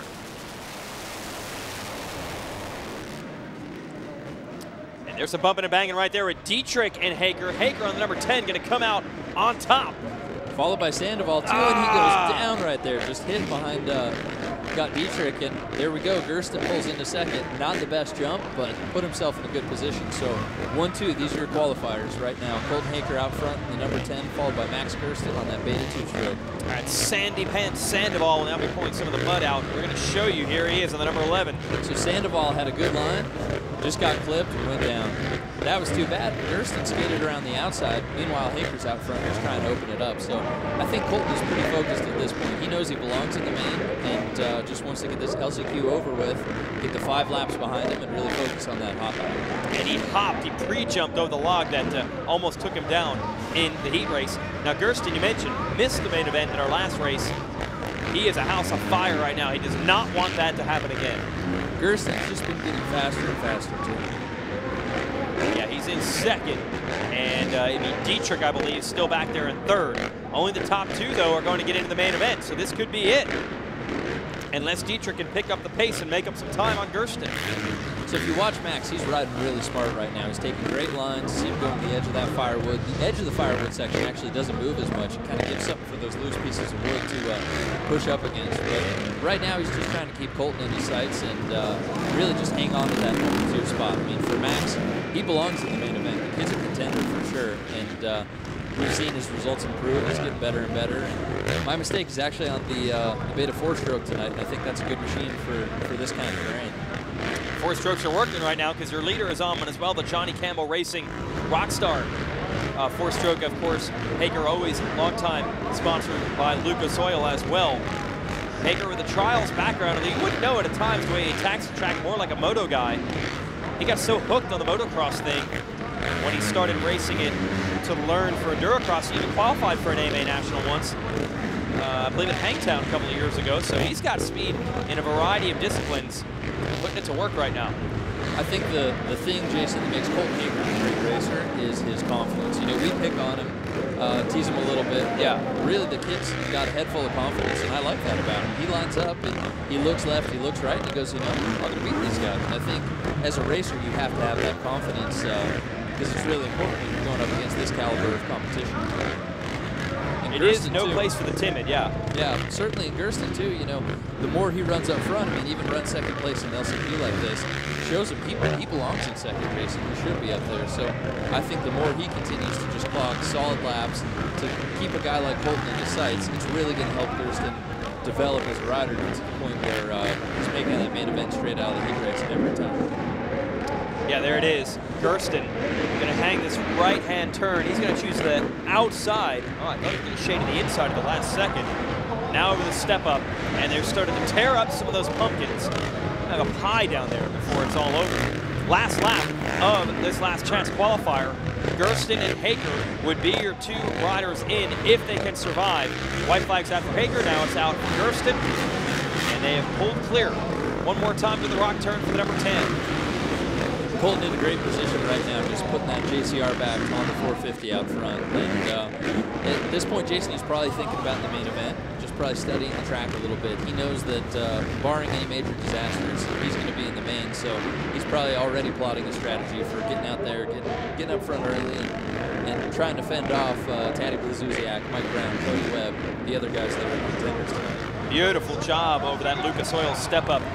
And is it going to be a big drawback, you think, the extra laps he just put into this LCQ, or is he going to be okay? On a track like this, Jason, it could be an advantage. Really? Colton Hager crossed the finish line first, and at this point, he's seen more of the track than Mike Brown has, than Taddy has, so it could help him in the end. His fitness is totally solid. The guy trains very hard, so I wouldn't worry about that, but I think maybe mentally, it could be a detriment if he feels like he put himself behind. It could kind of frazzle him for the main event, but there again, Colton's confident. He's a smart kid. He'll figure it out.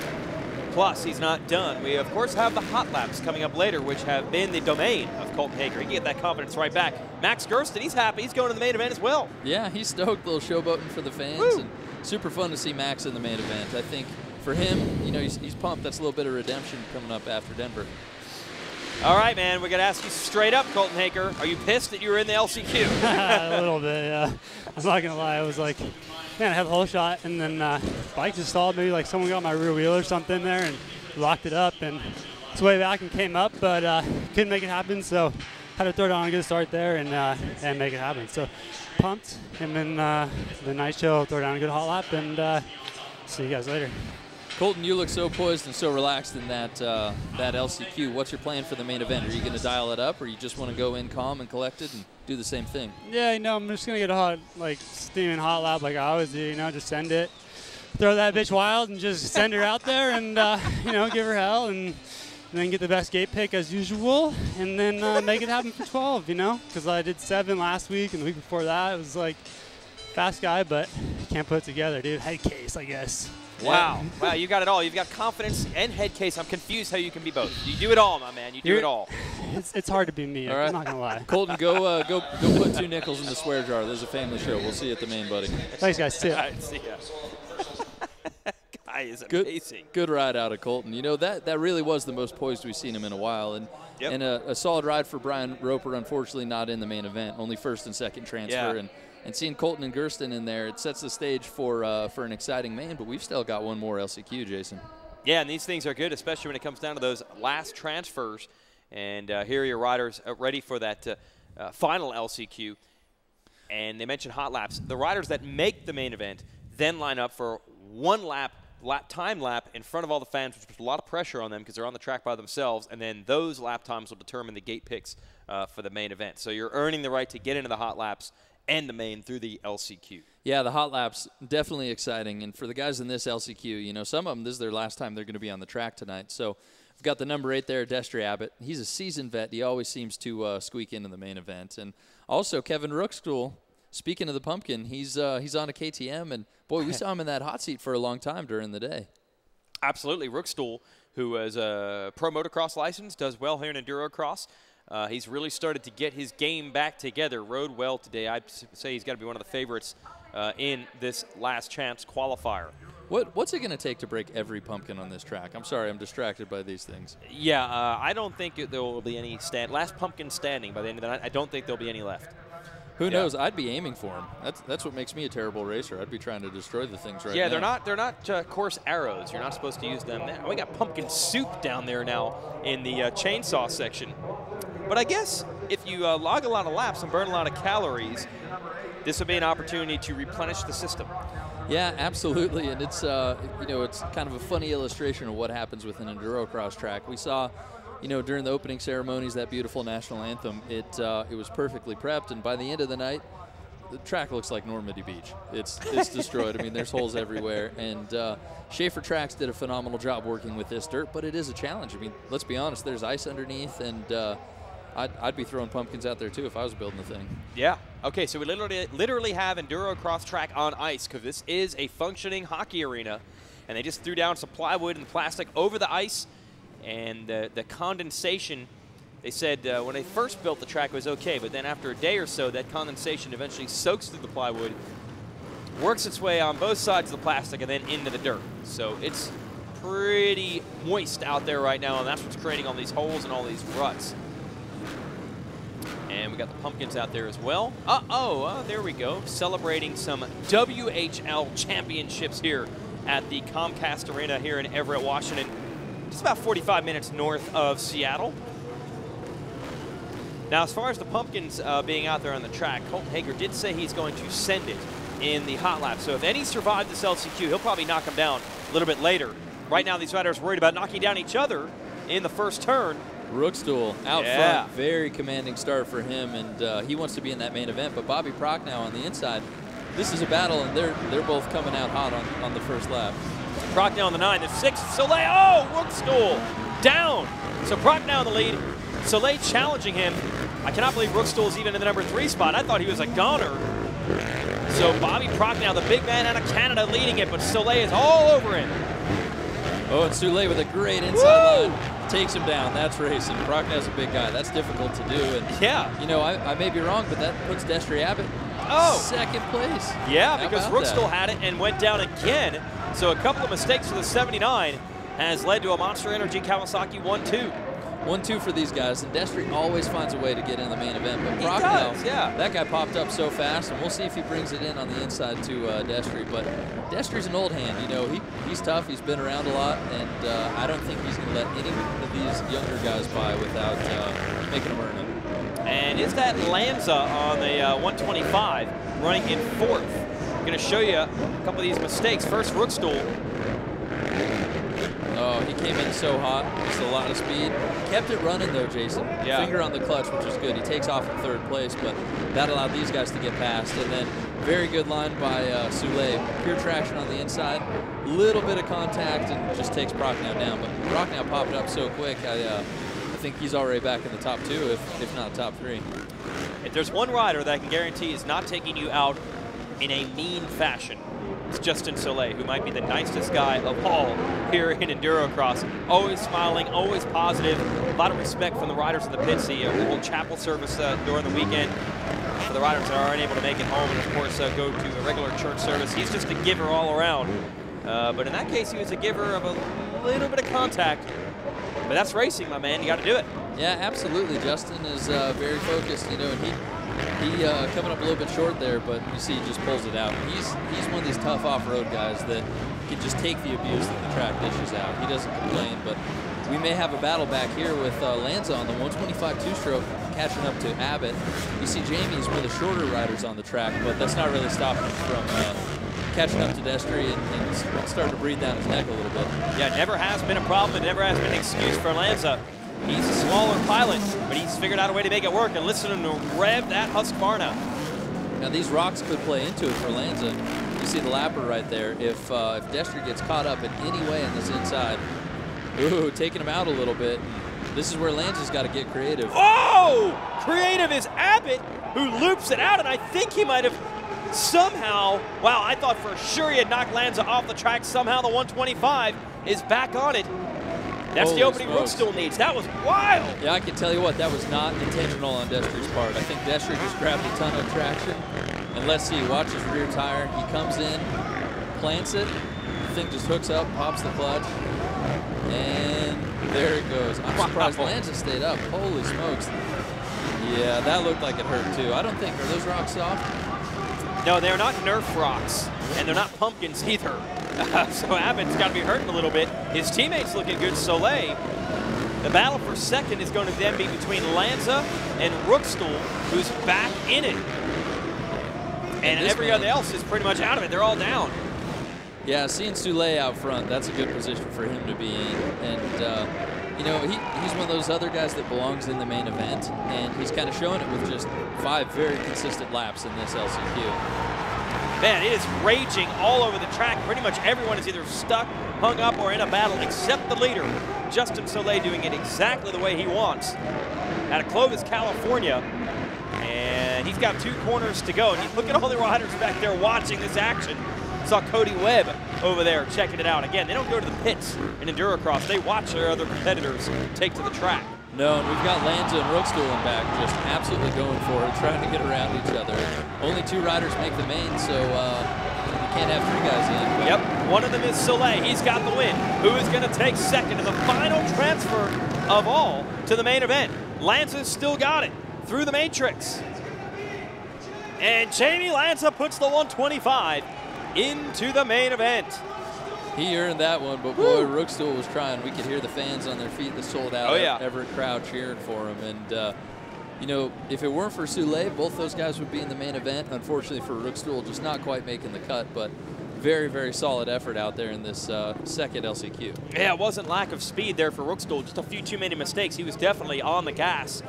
So this is good. We'll get to talk to Justin Soleil, who, like I said, is one of the nicest guys out here. Probably the most positive attitude of anyone. There's a smile. Anyone in Endurocross, yeah. It'll be good to talk to Justin, who will get rested and ready and go back out for hot laps. We got Mr. Positivity with us. You got Jason and Chris up here in the booth. Well done, Justin Soleil. Hey, thank you guys. I appreciate it. You know, the LCQ is not a race you want to go to, that's for sure. Yeah. But I'm glad I got in. So, and getting the win's nice. So, you know, I got to give it up to the boys. Kawasaki, Monster Energy. Good, clean laps there, man. No, I didn't see any major mistakes. No. I mean, that's, you know, I wanted to try to get a good start and do it exactly what you guys just said. You know, ride some clean laps, and that was the goal. So that's what I did, and I heard the crowd going crazy for the action behind me, and I'm just like, God, I'm glad I'm up here. Yeah. All right, go get whatever little amount of rest you can get, and we'll see you at hot laps. Yeah, I'm still solid arm pump, so I'm going to need it. All right, maybe just work that out. Thanks, Justin. Hey, thanks, guys. All right, that's the Monster Energy Kawasaki Team Green pilot, Justin Soleil, who has the LCQ win. And that's it. We'll show you the results here in a moment. Jamie Lanza getting it done on the Tiddler. I don't use that term anymore. I am such a fan of the 125 two-stroke, and it's fun to see Jamie Lanza put that thing in the main event. And he is second. Rookstool, bummer for him. He was on the gas, but he's going to have to watch hot laps in the main event from the pits. We got some track maintenance underway here in Everett, Washington, and we'll be back with more racing. It's Geico EnduroCross, fueled by Monster Energy. Stay with us.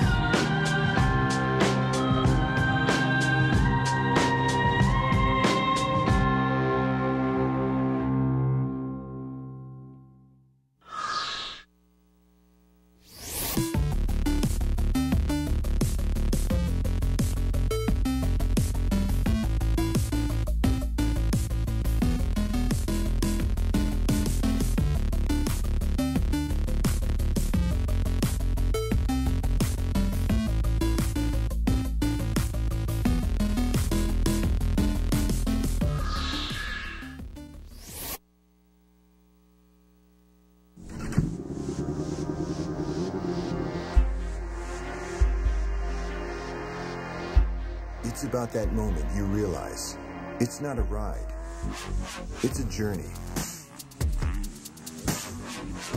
And so it begins. Your journey starts with Shorai.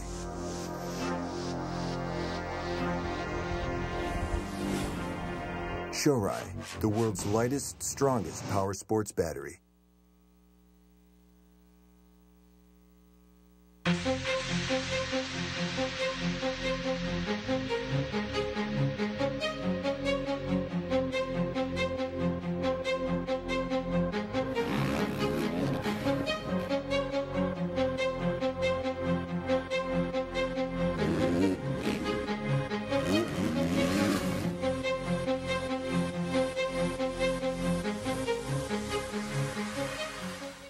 Being a champion takes a lot of work, especially when it comes to keeping my engines lubricated. Whether it's motocross or endurocross, Lucas Oil products give me what it takes to keep my engine alive.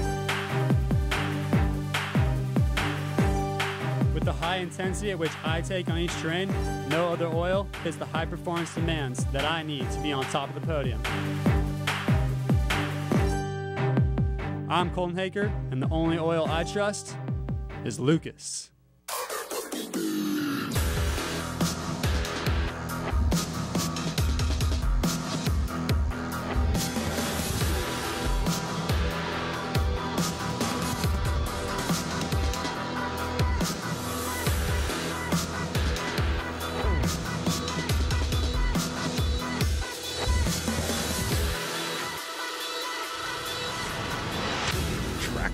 The fastest name in radio control.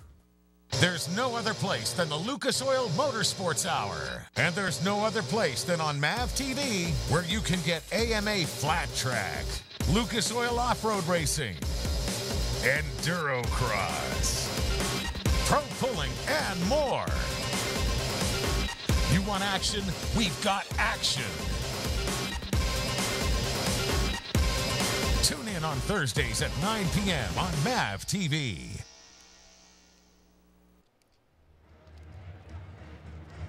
We're back here, Geico EnduroCross, from a jam-packed Comcast Arena here in Everett, Washington. I believe this thing is sold out. And we will be back here next year as part of an expanded EnduroCross series. And we're going to show you the 2014 schedule that was just announced this week. And got some new venues, and this is big news. We're going to Atlanta, Georgia, return to the East Coast for EnduroCross, and you know from the world of Supercross, for example, what kind of crowd they usually bring there in the ATL. Yeah, the East Coast is huge, and let's have a chat with Eric Perinard, the founding father of EnduroCross, who played a big hand in putting the schedule together. And we're going to send it down to Eric, man. Well done putting it together, and we're going back east. So this is going to be exciting next year. Yeah, first of all, thank you guys for a great webcast. I think all the people watching you are really enjoying it, and that goes back to the East Coast, you know. And next year, fortunately, we'll be back there with a race in Atlanta on August 23rd, and it's very exciting because it's a very big off-road market, and people are really pumped about being in Atlanta. Yeah, it's cool. You actually told me this afternoon that the riders and teams wanted to go east. They want to take the journey. They want to get to race in front of a different crowd. Yeah, absolutely. You know, I mean, we're kind of a West Coast series, and the riders, they want to show their talent nationwide. So Atlanta is going to be a start. So it's going to be really, really exciting. And let's talk about Salt Lake City on the map as well. It should be good. Yeah, Salt Lake City is going to be early October. It's a new venue between Denver and Everett. We're coming back to Everett because it's one of our best places here. The fans are unbelievable. And I suspect the fan in Salt Lake to be as excited as well. You know, Eric, when you started this thing so many years ago, it was a one-off event for several years. Did you really envision an 8-race series, a championship, and the popularity? Was this what you thought would happen, or have you been surprised yourself a little bit? It's kind of surprising ourselves. You know, the team has been great. We're all doing a great job together. At the end of the day, it was a difficult time. We had difficult economy, you know, and we succeeded. Now we have a solid series, and hopefully we'll have more races in the future. And for you, it's just all about hooking yourself up and going to more cities and being a boss to more people. That's why the real reason we're doing this, right? Boss more people around. And I'm just kidding. So, Eric, you've seen it all. You've done it all. You've watched every kind of racing. But really, we've talked. EnduroCross is the most exciting. What would you say to the fans out there watching the webcast who haven't ever seen one live? You know, it's as exciting as it can be on TV or on the web. It's just a fraction of the excitement you can experience live. So I would ask people to put it on their bucket list. You have to see an EnduroCross. So we'll try to come close to you, but if you have to drive 6-7 hours to go to an EnduroCross, do it. You will not regret it, ever. It's motorcycle people. Road trips are nothing. That's easy. All right. Thanks, Eric. Thanks for joining us, and good job on the schedule. We'll see you at the races next year. Thank you, guys. All right. That's Eric Pernard, founder of the series, still very closely involved, and they did a great job putting that together. And as this series has evolved, so has the equipment used in it. We're going to get up close and personal with the bike that is leading the championship right now. Two-strokes are really the domain of EnduroCross for a while, but the KTM 350 XCF, piloted by Mike Brown, has really become the breakthrough machine. And we're going to show you exactly what that bike's all about.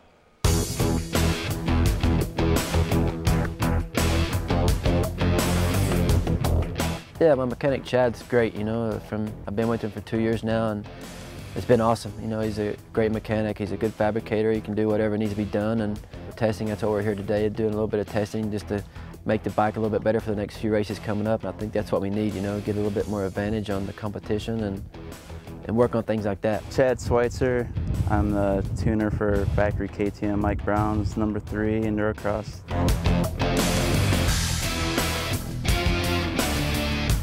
What we do in EnduroCross involves a lot of rocks, logs, tight corners, so we set up the bike just for that. We run a 350 XC.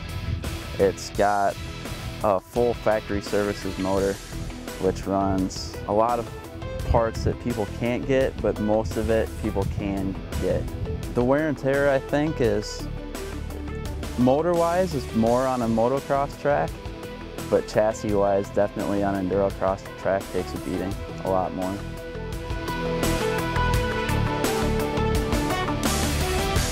We tested both, and we felt that testing on the higher speed EnduroCross tracks today, everything, the suspension just worked a lot better for us. See, with the 350 and with the linkage. Basically the same bike as 250, just, you know, a little bit more power and all that, but it works out better for me. You don't have to try as hard in some areas, and, you know, like I said, I think the overall 350 is good. PDS is just pretty much from the frame to the swing arm. No linkage involved at all. So if you hit a log, there's nothing for it to catch on. From turns to tunability, I think the link is the way to go for us, for sure. Yeah, if I was riding a stock bike, you know, the main thing I'd take from my bike here would be the suspension. You know, I think for EnduroCross, the power is not the most important thing. You know, I think having the bike set up and the tires, you know, I think it'd be first suspension and then go with the tires. Should we try the softest one, you think? I mean, it's good on that section where the hole is, but then once you get to the other part, it's like hard. So I don't know if we could drill from the top, maybe? Yeah.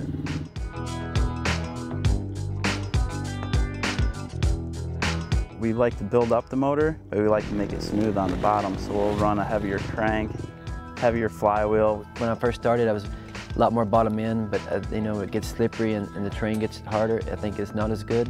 But now for the 350, you know, I've got a little bit bigger flywheel, you know, keeps it turning over, and just like you know, smoother power, easy to ride. And no, to switch to the 350 to 450 is not too bad, you know, not as bad as like going for a 250 to 350. My 350 it was not too far off of a 450 power-wise, you know, it's still got great power, and to get on the bike is, you know, 5 minutes and you're perfectly fine on a 450 or go back either way. So I think that's a good thing, you know, switching back and forth from Baja to EnduroCross. It's a lot different speed-wise, but the bike-wise is close.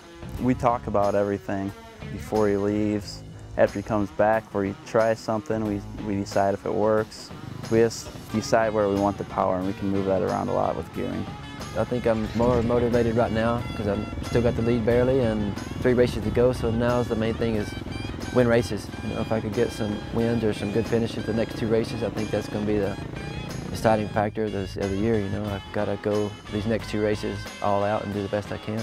Mike's dedicated, I'm dedicated, KTM's dedicated. We're going to do whatever it takes to win. I want to keep this red plate on it and put a #1 on it for next year. Well, we've been talking about the improvement of Mike Brown in EnduroCross the last couple of years. You've been talking to our friend Eric Bernard earlier. He came in, he was just a top 10 guy, then top 5, then started leading laps, then started winning races, now could potentially win the title. And he says the fact that he selected, this is the bike I want, the 350, did all his testing on that. He gives that a lot of credit for his success this year. Yeah, very competitive machine, and for a guy like Mike Brown to pick the 350 really says something about that motorcycle, because he has any KTM at his disposal, and I think the mid-size 4-stroke is really a suitable race machine for EnduroCross. Yeah, and Brown's a guy who always had success actually on smaller bore bikes in motocross. So the fact that he decided not to ride the 250 and the 350 shows how nimble and capable that machine is. So that's your points leader. Of course, he's got another KTM rider to deal with in Tadej Blazuzak if he wants to polish it off and win this championship.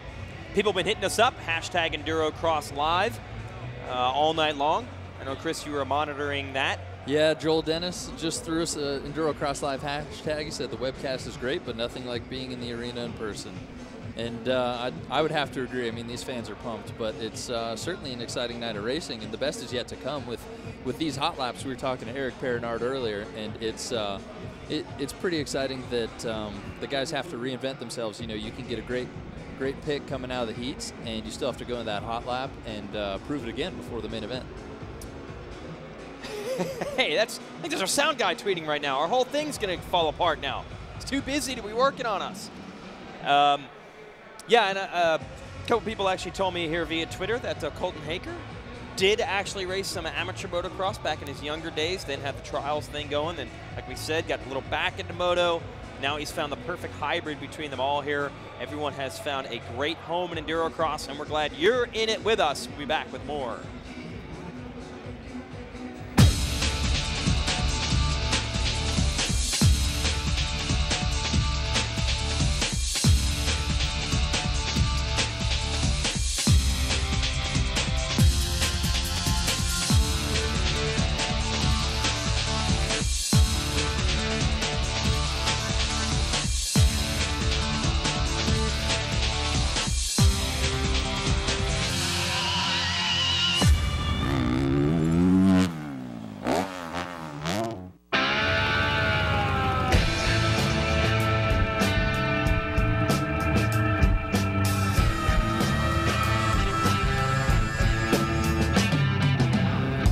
I was made of money. I wish you were too.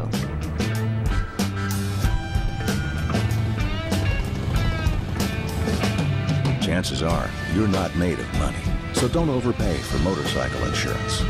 Geico Motorcycle. See how much you could save.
It's about that moment you realize it's not a ride, it's a journey.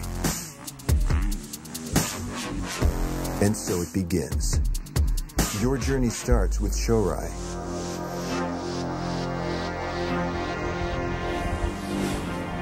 Shorai, the world's lightest, strongest power sports battery.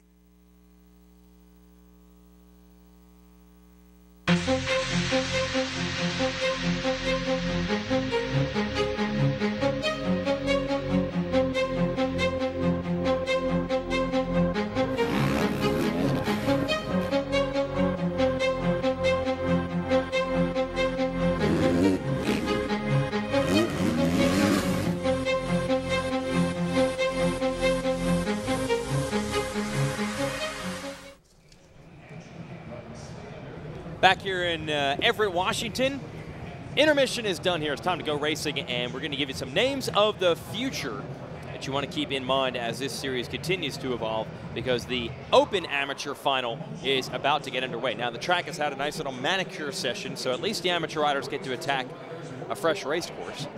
Yeah, I would call that the quick and dirty prep. You know, they smooth out some of the ruts, but it's really going to get beat again in a couple of laps. And the amateurs, probably we're going to see a 4 to 5 lap main event right now. So it's a bit of a sprint for these guys, but also got to remember they did a lot of qualifying during the day, Jason. So a little bit of fatigue, a little bit of nerves, and certainly some excitement because we have a stacked lineup. Yeah, and there are some riders that have worked their way through the amateur ranks into the top pro level, so that's why we said you want to listen to these names and try to remember them for the future. And I can tell you one rider on this gate who will probably be the most tired of all and has the most track knowledge of all. There it is, the 63 of Stephen Ford out of Calgary, Alberta, Canada. When we started the show tonight, he was racing the Vet 35 main event. Finished on the podium there. Then he was in a heat race for the pros and is also qualified for the Open Amateur Division. This guy has logged a lot of laps, and he's 42 years old.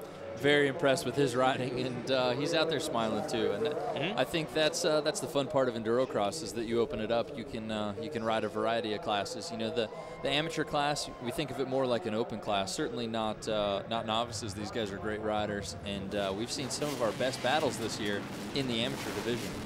Hoping to get another one of those here. But the pumpkins are actually getting buried now. It's like treasure down in there. Here are the other riders and names in it. You got Harrison Oswald on the 649.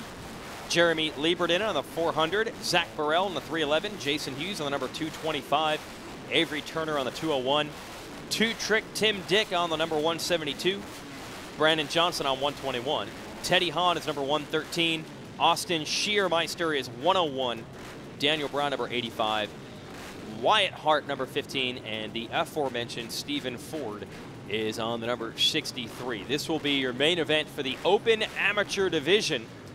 And basically same racetrack. They don't make any changes compared to what the pros are going to ride besides the general course maintenance. So these riders are going to learn a lot tonight.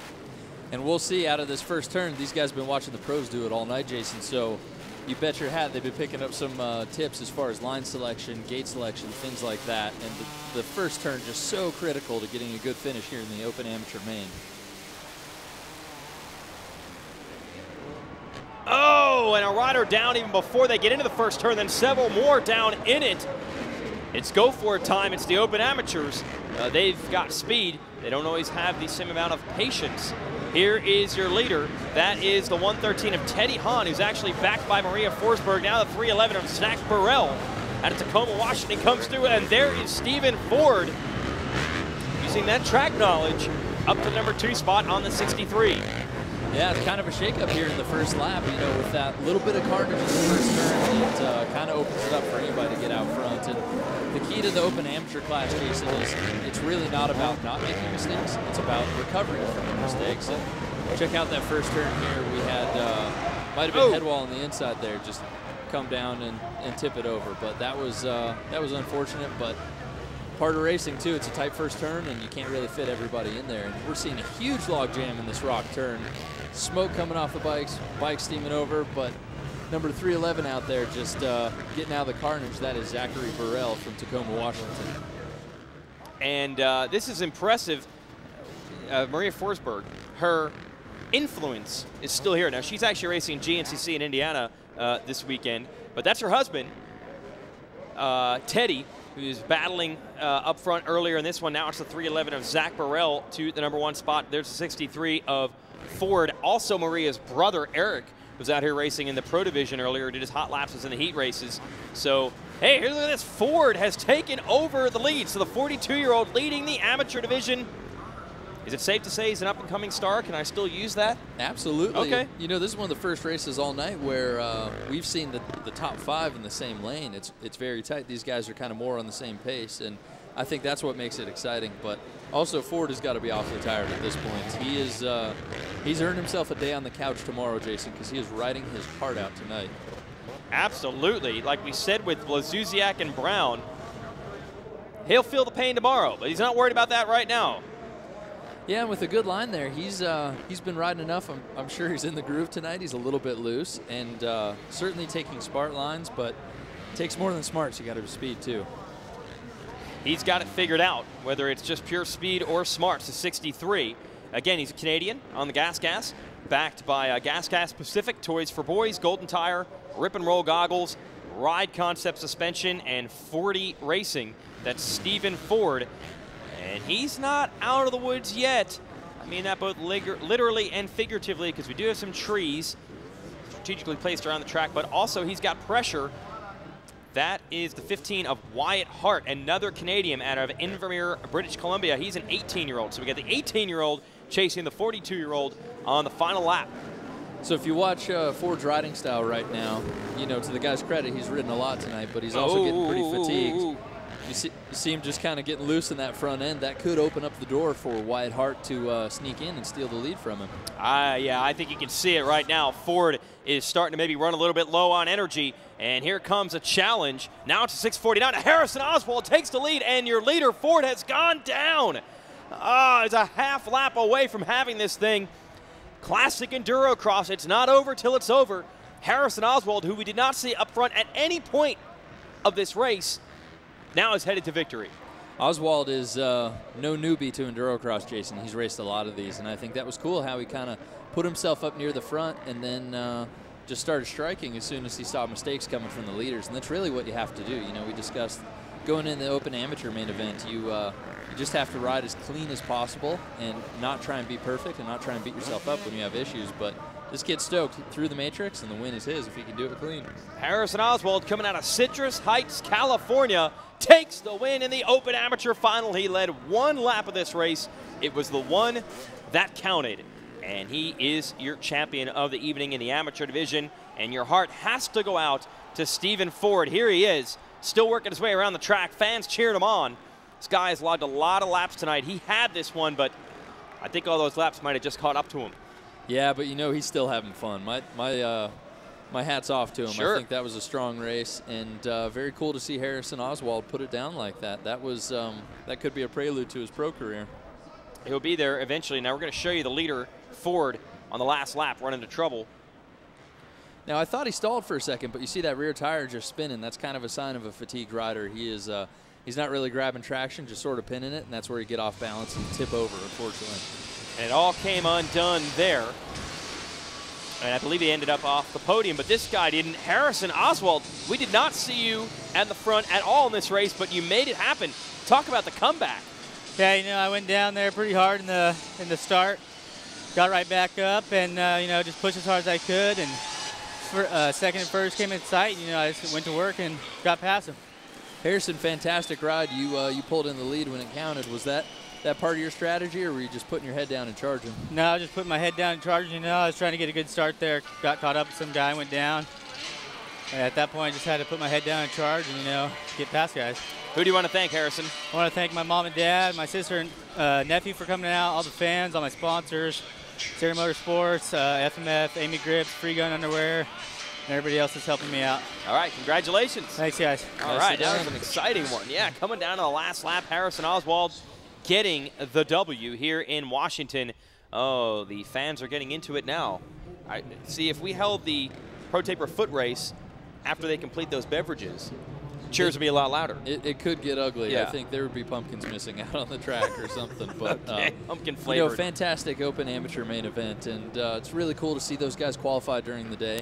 Super stacked, but Harrison Oswald coming out on top, and Wyatt Hart in second place, and Daniel Brown turning in third place. He's still on the podium. Wow, Dan Brown, author and amateur EnduroCross rider. That's our amateur final. This is good stuff, and we're headed to hot laps. The throne. Who will be king? Who will put in the fastest laps? It's coming up next, as we're going to take a little break here from Washington, and we'll see who can lay it down in hot laps.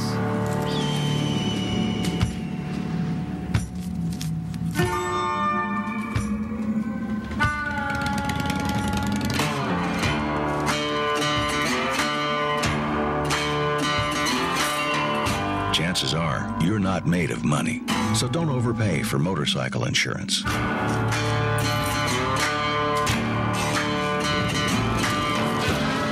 Geico. See how much you could save.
And we're back, and if you don't believe us, just read it. That is the throne. It is the hot seat for our hot laps here in Geico EnduroCross. We're going to take each and every rider who has qualified for the pro main event tonight. They will do one-time lap on their own.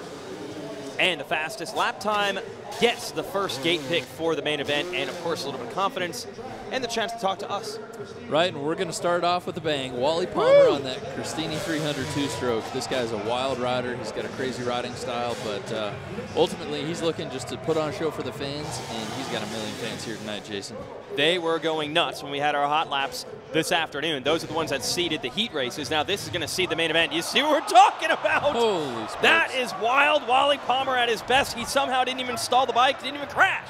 Keeps it running, and you see this is one of the only two-wheel drive bikes we have tonight. That front wheel is a driver. It is spinning, but boy, he hit pretty hard. might need to make some adjustments before the main event. Do we need the color commentator to come in here and analyze what he hurt in that section? Now he's done some damage to the motorcycle. I think it's his radiator cap that popped off there. Now, if you're Wally Palmer and you're in hot laps in the night show, you have to do it. You got to run big. This is what everybody expects. That was an interesting line. You see him just jump in, and unfortunately the bike stops, and little Superman there. Bit of freestyle in the water section. And Wally's just so enthusiastic on the bike. He's got a great riding style, but it's also his own worst enemy, I think. Yeah, I don't know if it's about the lap time for him. I think he just wants to do it spectacular. Look at this. Yeah, if he does talk to us sitting in the chair, it might be with a high-pitched voice. Yeah. Here is Wally Palmer. I don't know if it's going to be the fastest lap time tonight, but it probably is going to be the most fun to watch. Oh, he touched the finish line banner. Hey, this guy's in the main event. That was a fun little entertaining ride, and you know, that's what Wally does. Wow, that thing is a little worse for wear. Now, see, if you're Christini, that's the ultimate endorsement. If you can complete an EnduroCross lap with that man at the controls, you've built yourself a pretty durable motorcycle. Oh, trust me, Christinis are durable. If Wally Palmer can't break them, that thing is still running after one lap. Absolutely not. It's a solid machine, but right now we've got Jamie Lanza on that 125 two-stroke. We saw a very impressive performance out of him in the LCQ. And right now, this is his turn to just kind of pull out all the stops and get a really good gate pick, which is essential when you're on the small displacement bike. We're starting out with the two crowd favorites, from Palmer to Lanza here on the 125. Everybody likes that. And we'll see what's going to happen. Oh, we got Wally Palmer with us. What's up, my man? Woo, that was fun. I can't even keep track of what was going on. I think at one point you landed on the log, you did a 360. Take us through that. I just broke my brake pedal right away in the first rock section. Now I was like, all right, I'm going for it. For fun. I knew I was out of it for time, so. Wally, do you need us to bring you a bag of ice for anything in your midsection? Oh, yeah, that hurt.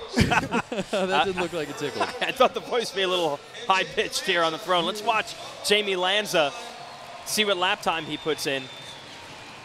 Yeah, that wasn't probably the best lap time you could put in there with a broken brake pedal. Sorry about your luck, but I figure Christini must build a pretty durable bike to withstand that kind of punishment. Yep, yeah, I lost my gas cap. I mean, my radiator cap. Yep. So it got over my hands and I couldn't hold on. But overall, that thing's pretty solid, right? Oh, yeah, it's great. It's working good in the rock turn. Yep. The chopped wood. Basically, all over the track, so I just got to keep my radiator cap on. All right, well, you got time to go fix it because Jamie Lanza got you on lap time, so we're going to bring him on up. Yeah, he's the man, 125 in it. Yeah. Give it up. All right, Wally, thanks, buddy. Thanks. All right, doing it for the Dirty Jurors, the Garden State's own Wally Palmer, but now it is Jamie Lanza into the throne, and here comes big old Max Gersten. Look at that technique through the rock turn. Yeah, Gersten with some cool style, and Jamie Lanza, if you're on with us, what do you think of Max's lap right now? And he's looking good right now. I mean, he's always solid in the rock, and you saw him plant around that rock turn. It's really slippery. You probably can't see from home, but there's oil from bikes all over the rocks right there, so it's pretty nasty. Wow, not just water, but busted cases and all that? Actual oil?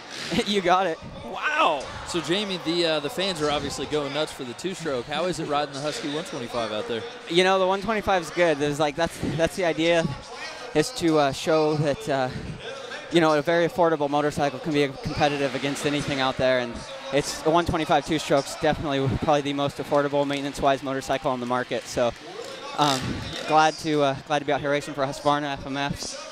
Moose Motorcycle Superstore, past physical therapy, and definitely got to give a shout out to my little baby girl at home.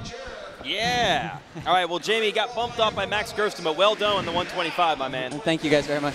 All right, and we're going to pass it over to Max Gersten in just a second. He runs a 57-second lap, edging out Lanzo at a 58. And the next rider out there is going to be Sutherland, Gary Sutherland on the 324. And we'll get to talk to Max Gersten in a second.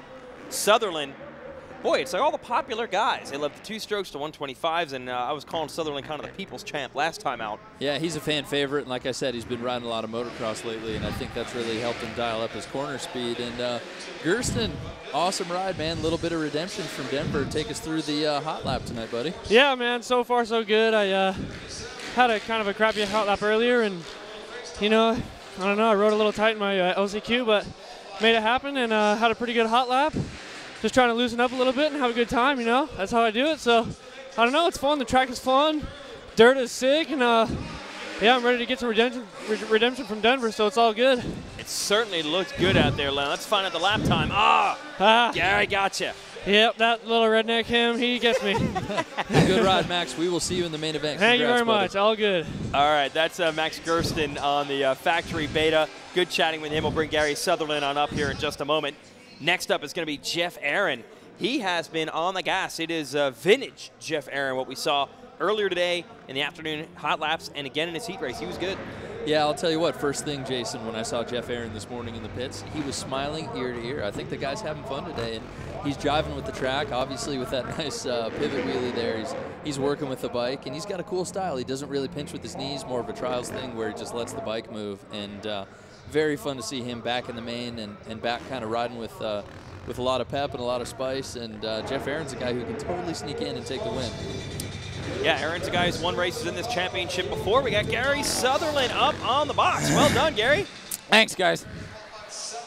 How did you put it together, man? Is the track super gnarly? Is it kind of more wide open? What's it like? You know, they went out and redid the faces of a couple of these little jumps, and it's actually been a little sketchy because it lost the pop, and that's what you guys saw Wally Palmer do, and kind of had me a little nervous, and I rode tight the first half, so. Still made it work, and you actually edged out Geoff Aaron too, so you're still here with us. Yeah, that's good. I actually didn't feel like that was a fast lap, but I just kind of rode smooth, and it worked out. Oh, trust us, Gary. 54 is no slouch out here. So. And I didn't breathe for that whole lap. Right now, I'm still trying to catch my breath. I didn't breathe for 54.8 seconds. That's why you had to do a fast one. You couldn't hold your breath that long. Exactly. Hey, is your daughter here watching today? Yeah, she is. Up in the rider section, I had some friends actually step up and help me out with her, and couldn't thank them enough because I couldn't be doing what I'm doing without people here at the races. So definitely really pumped to have people helping me. And, yeah, it's good. This is Justin Soleil out there right now. Did we hear about the Lilo and Stitch? You had to DVD a time or two on the drive to the races? Yeah, it was about 20 hours, and I think 19 and a half hours was Lilo and Stitch. I could recite the whole movie for you guys right now. You're glad to be on the bike right now where they don't have DVD players. Oh, I got 20 hours tomorrow of just Lilo, Lilo, Lilo. So, Gary, we got Justin Soleil on the track right now. He is going to be a new dad here pretty soon. Yeah. You got any advice for him, parenting advice, when he rewatches this later? Get your sleep now. There you go. And don't knock me off of the top spot. Yeah, let's see if he does. Nope. It looked like a pretty strong lap. Nope, Justin Soleil's 56 seconds. So, Gary, you're still with us. I'm actually really, really excited, and I'm really, like, shocked at the same time because I really didn't pick my way through the rock pile like I should have. Hey, talk about the bike setup. Do you change things a lot when you go to practice and in the hot laps you have in the afternoon? Or are you kind of the guy that just sticks with what you have? I kind of stick with what I have. I've actually been one of those guys that goes back and forth and like, oh, my forks need to do this and do that. I'm kind of to the point now where it's like, set it up, and I just need to ride it. Just mentally work your way through it, because if you think too much about the bike, I mean, it's logs and rocks and crazy things. You can't set the suspension up perfect for that stuff. So it's on the rider. Kyle Redmond is out there right now. He was really fast this afternoon. Hey, what would you say is the toughest section on this track, Gary? I'd have to say the left-hand rock corner is probably the toughest. Yep. And I think once racing, when you're racing people, you don't know if they're going to mess it up. Even when they go in, you're like, you just kind of sit back and wait and hope for the best. So it's a little bit different actually in hot laps, so you don't have to worry about that. Yeah, exactly. Hot laps, you can pick your own line. You can have wherever you want to go. But Kyle Redmond is on a flyer right now, going good. Chris. He's going good. Let's see what the time is. He's got to get through the matrix. Oh, almost over the got bars. It. He's going good. And we'll find out in just a moment. And Kyle Redmond's got it at 53. Good job, Kyle. Thanks, guys. Thanks for having me. And hopefully we'll be up here actually for the podium here in a few minutes. We'd love to see it. We will see you in the main event, buddy. Good ride. Later, guys. All right, that's Gary. Can head back to the pits now. Maybe watch some Lilo and Stitch.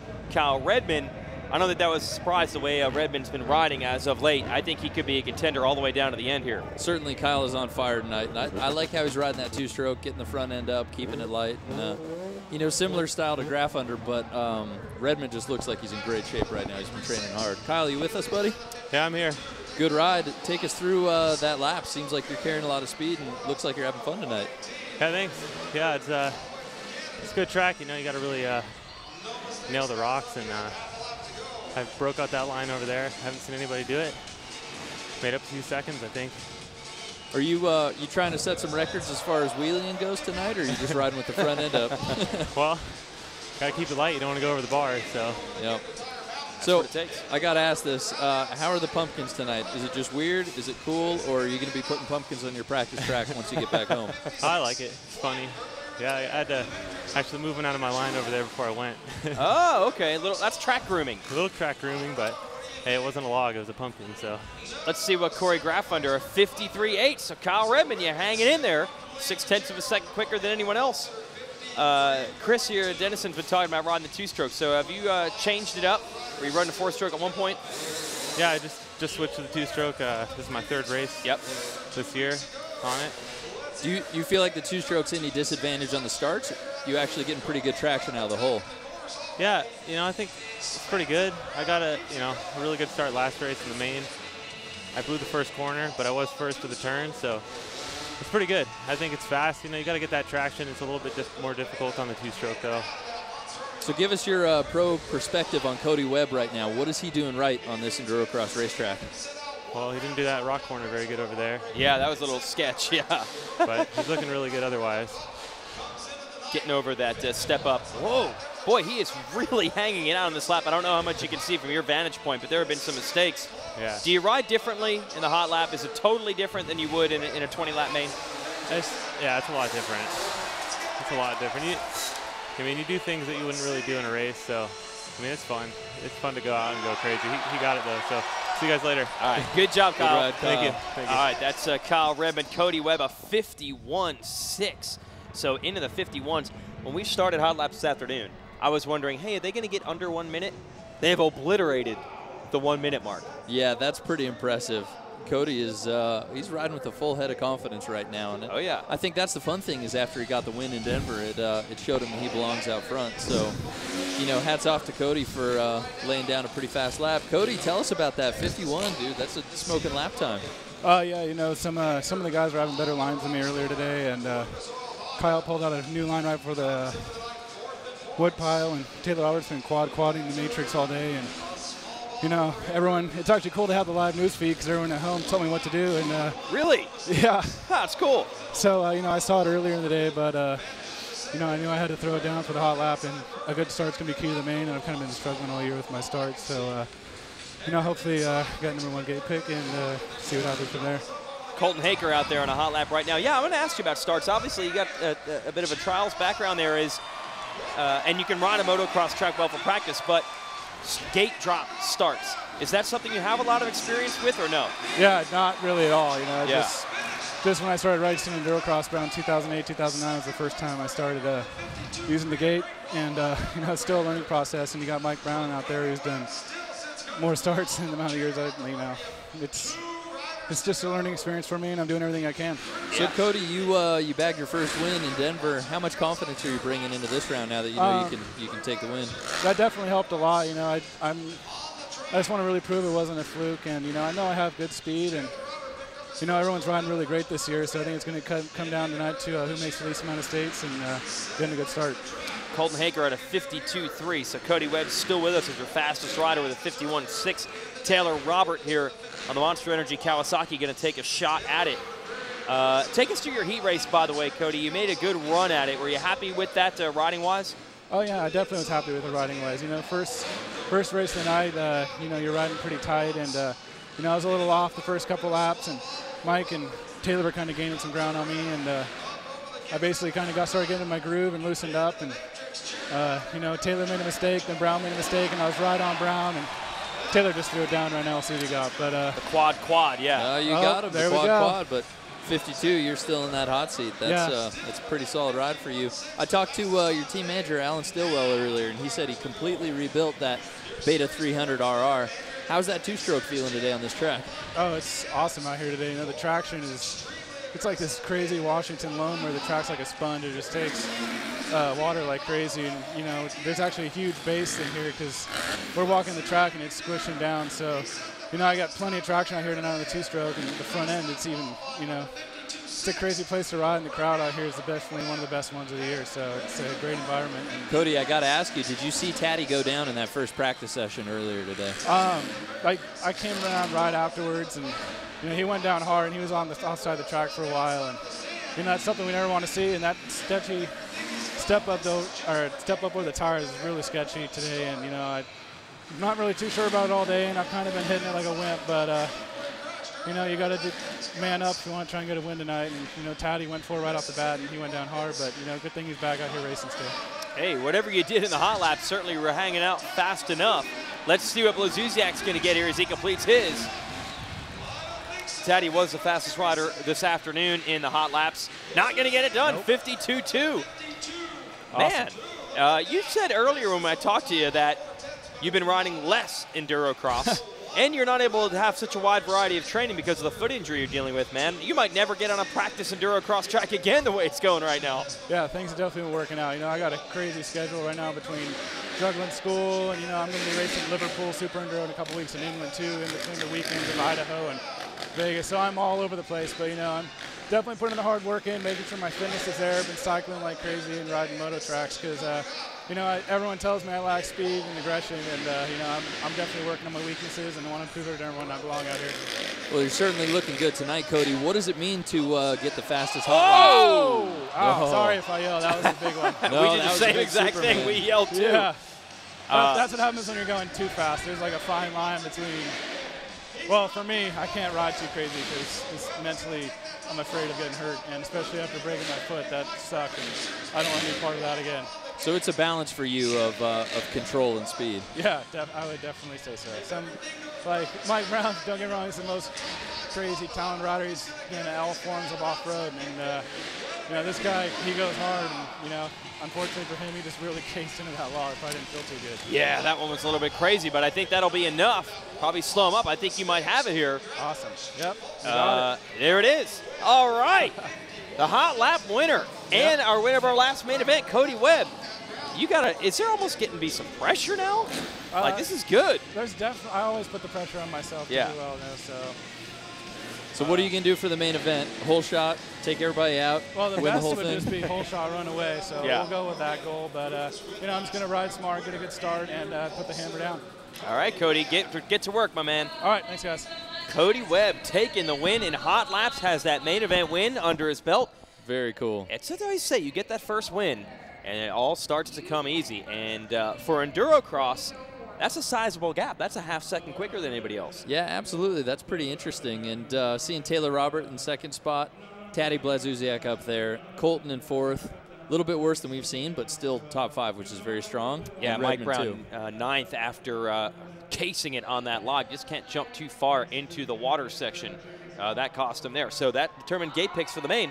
If Cody Webb's struggling with the starts, he's going to have the best pick of all to try to make up for it. We'll be back with our women's race when we return.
fastest name in radio control.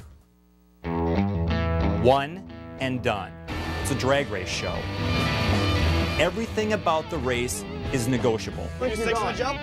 I'm down for 6 on the jump. Start a race, man. Perfect. Morgan, hit the line. One negotiation, one race with everything on the line. If you win 10 races on one and done, you get an extra $50,000 bonus. See you at the track. One and Done, Thursdays, 8 p.m. Only on MAV TV. Back here, only 2 races remain. In the Everett, Washington round of the Geico EnduroCross Series, we have our women's main event, and then we'll follow it up with our pro main event. I'm going to show you the point standings in the women's class. We mentioned Maria Forsberg, one of the stars of this series. She's racing the GNCCs this weekend in Indiana. And Louise Forsley, who was a title contender last year, she had some injuries. Chantel Bykirk has been very strong all year long. Rachel Gudish on the Yamaha will be one to watch as well. Those are your points with 3 races remaining in the championship, including this one here. We're going to go to Boise, Idaho, and then wrap it up in Las Vegas. And I'll give you the lineup for the main event. Forsley is there, the number 2. Bykirk is number 3. Nicole Madsen, number 7. Melissa Harton is number 11. Kendall Reed, number 27. Morgan Tank is 31. Victoria Het, number 42. Shelby Turner, 50. Allison Johnson, number 119. Lexi Pachout was 151. Rachel Gudish and Megan Blackburn. Gudish on the 217, Blackburn on the 426. And let's go racing in the women's class. Good jump for Forsley out of the middle there. We'll see if she can carry it into a hole shot, but it's Bykirk. And it looks like Gudish on the inside there too on the 217 Yamaha. Very strong start for her. And where's Forsley? Yeah, Forsley pretty far in the back, so Bykirk picking up where she left off, leading the points right now, and she's out front on the number 3, the Canadian. There is Gudish in second, although she made a little mistake there in the log/pumpkin pit, and I think coughed up that number 2 position. But what can you say about Bykirk? She has been on the gas so far this year. Yeah, she's on a mission, and you see number 50 there, Shelby Turner. She snuck in from 3rd place and grabbed 2nd over Gudish. And Bykirk, really, she's dialed in. She's got great style. She's safe, pedaling a little bit, but getting some pressure from Turner on the inside. 2 Canadians out front right now at Bykirk. And Turner, now Bykirk with a mistake. Here's Turner on the outside, just trying to find a line to get through smoothly. She does. Yeah, that's how you do it, slow and steady around the outside, and just being methodical and taking smart lines is typically better than following in EnduroCross. If somebody gets caught up and you're behind them, you could have nowhere to go. But Bykirk, she's in an interesting spot. We have 3 laps remaining, and she's got the raw speed. She just needs to kind of keep it mistake-free at this point. At the same time, not really dealing with Turner in the point standings, so even if she finishes 2nd, she'd be happy, but racers are racers. You can't put the leader right in front of you and expect them to back it down. So this could be interesting coming down to the wire with 3 laps to go, really 2.5 in this main event. They settled it right now. It's really just the 2 of them.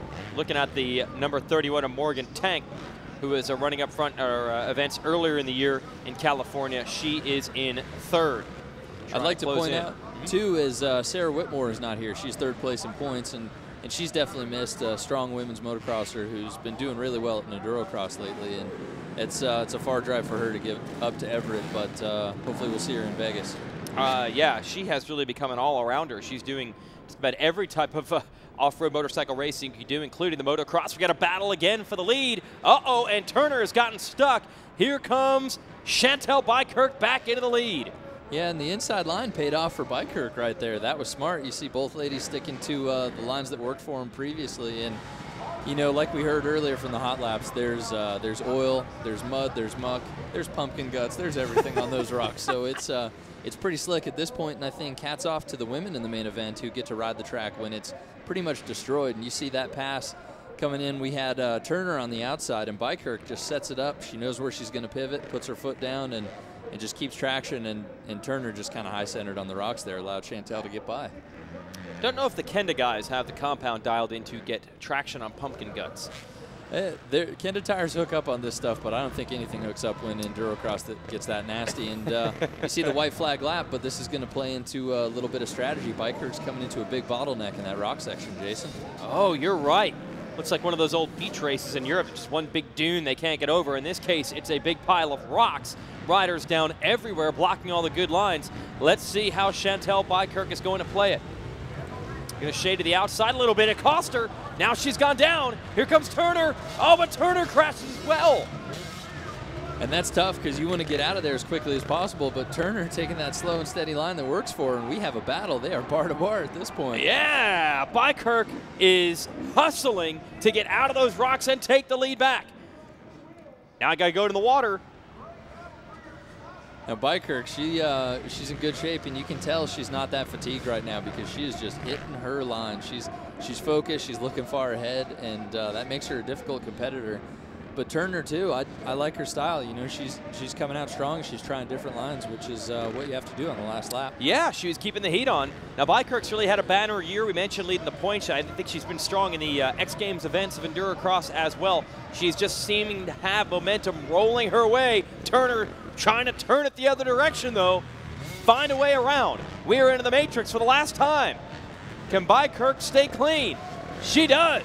Chantel Bykirk got another win in EnduroCross. Very close finish. That was an exciting race, and man, these two women both rode really smart. That was strong. The fans are on their feet right now. They enjoyed that one. And a high five. The two Canadians, Shelby Turner in second, really put a great run together, and it is just mass carnage around the rest of this track.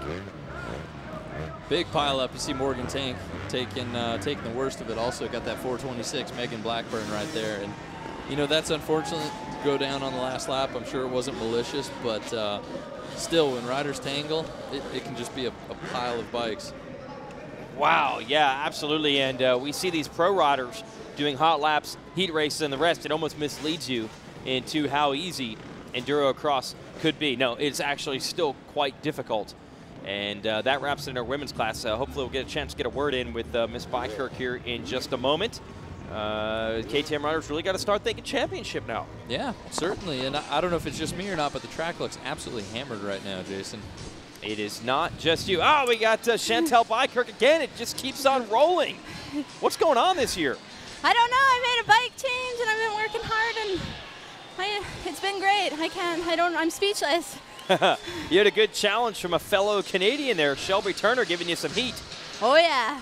Is that fun actually to race that way? Oh, yeah. It makes it so much fun and interesting, and it's great.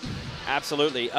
2 races to go. You got the points lead. Are you going to get nervous about this, or can you just still take it one race at a time? You know what? I get nervous every race, so okay. Yeah. So you're just going to have to deal with it, I guess, right? Yeah, that's just it. Chantel, give us a sponsor list. Who do you want to thank? Big thanks to Troy Lee Designs, Rider's Edge Suspension, KTM, RPM, FMF, Maxis, Shirai, yeah, I got lots. Thank you, guys. Thanks to all my sponsors. All right, congratulations, Chantel. Thank you. All right, that's Chantel Bykirk, your women's winner tonight. Now she can go and relax and watch the expert main event, and we'll show you the results of that one. You saw Shelby Turner get second.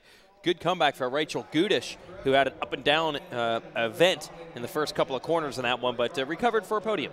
And we've got Forsley in 6th place, too. Just wasn't able to put it together, but 6 is good. It puts her in a good position because she's healthy going into Boise.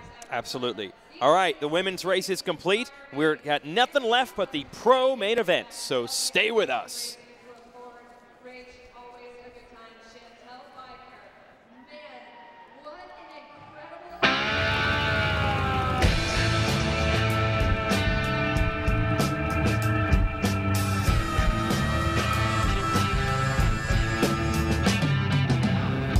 I was made of money. I wish you were too.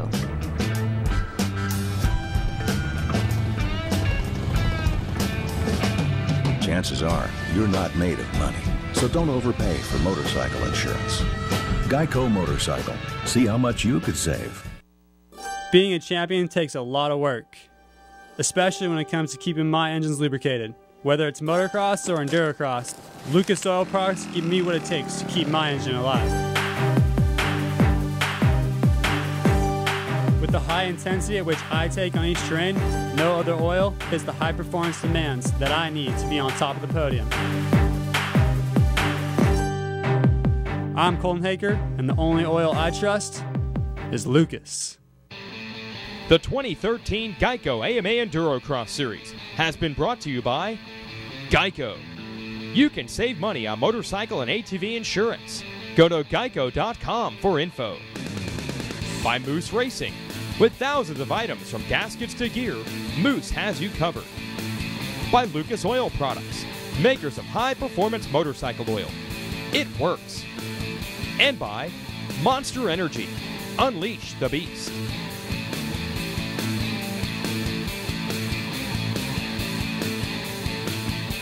We are back, and there's only one race to go. Our main event in the Expert Pro Division.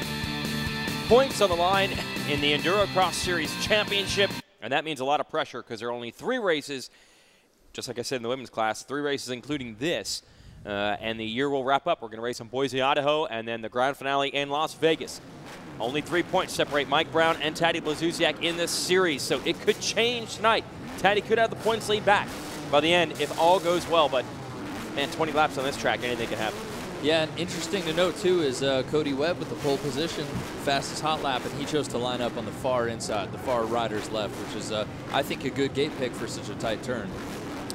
Won the last round, had the fastest lap in hot laps just a couple of minutes ago, and he's a big dude, so he'll control it with that inside line. You're going to have to go around him because you're not going to go through him, that's for sure. I'm expecting a lot out of Cody. We heard him say that he puts the pressure on himself, and I think that keeps him focused. You know, he's a proven competitor. Look at everything the guy's done in trials. He brings that focus. He brings that intent, and you know he's very diligent when he's on the racetrack, which is cool. But boy, he's got some competition. You got Taylor Robert right next to him, Taddy Blazusiak, Colton Haker, who's full of fire, Kyle Redmond's riding great, and then this whole mix of guys: Sutherland, Graffunder, you know, Lanza. They're all ripping.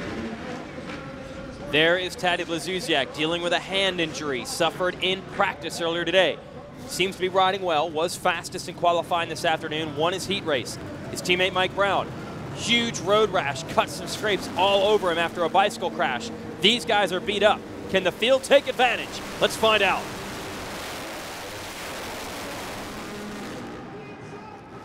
And it's Brownie on the outside. Fantastic jump from the far right, and he is putting it down right now, but he's got Taylor Robert right behind him, Sutherland with a great start.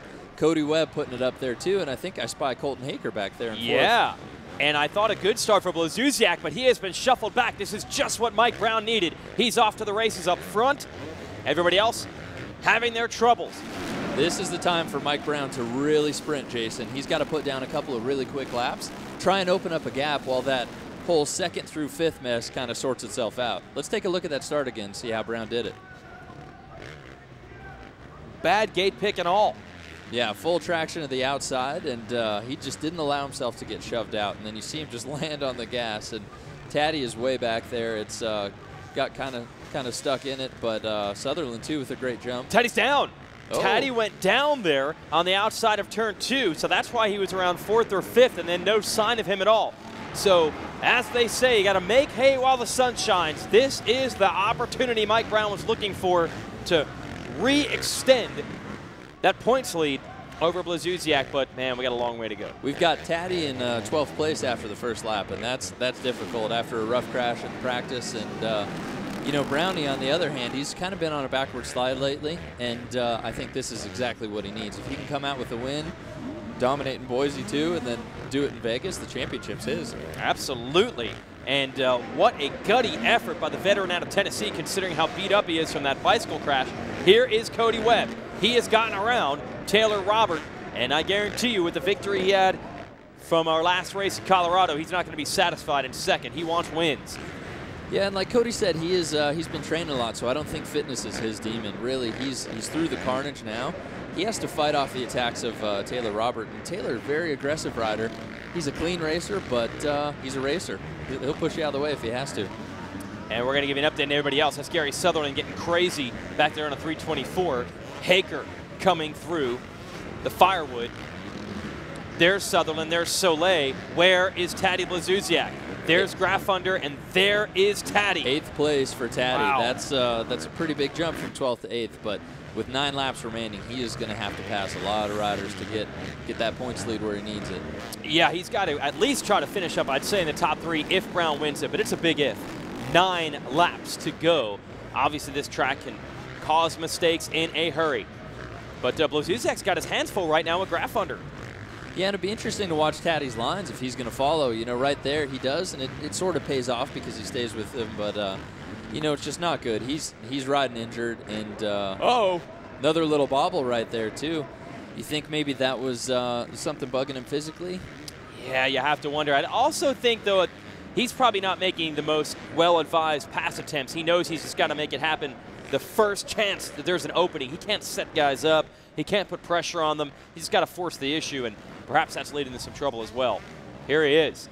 Yeah, he's trying to get him again. Let's think about this, too, from Mike Brown's perspective. The longer that Taddy and Graf under are tied up, the better it is for Brownie because he gets to pin it and just keep pulling away. So with Brownie right now, he is just putting it down. He is charging head down. You see second place, Cody Webb back there. He's keeping him inside, keeping him honest, but it's going to take an awfully big mistake on Brown's behalf for Cody to get around him. Yeah, you can talk about Blazuzak going down, but Brown is doing everything right in his own right by pulling away from riders who are not slouches like Robert and Webb. A full straightaway lead right now. Now I'm going to give you one word, Jason. You tell me what happens. Lappers. And we saw what happened, for example, in that women's race before. Other riders can get stuck. Great point you're making about it in this rock section. And that could change this thing in a hurry. But right now, Brown's completely under control.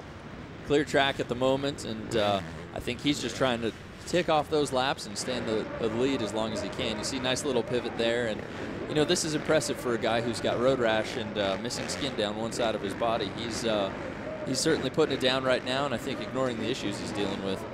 Here's Cody Webb in second. He's riding well, but he has not been able to maintain the pace that Brown has. Cody looking smart, though. He's got a really good technique at this point in the race. You can see the track is slimy. A lot of that water splashes out from the water feature. And Colton, too, in third place.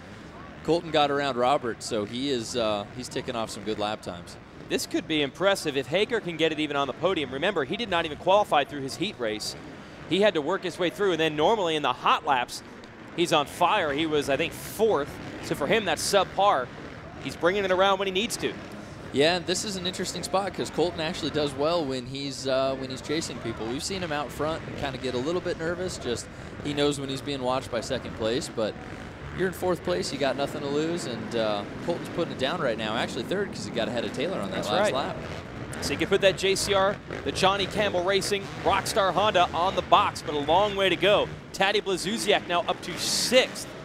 Robert fourth, Justin Soule fifth. And how about Mike Brown? A gritty effort. Coming in here hurt. Under pressure in the series. The momentum had started to shift toward other riders. He is turning that momentum right back around. One interesting thing about Mike Brown is I was talking to Jason at InCycle Bicycles. He's Brownie's bicycle sponsor.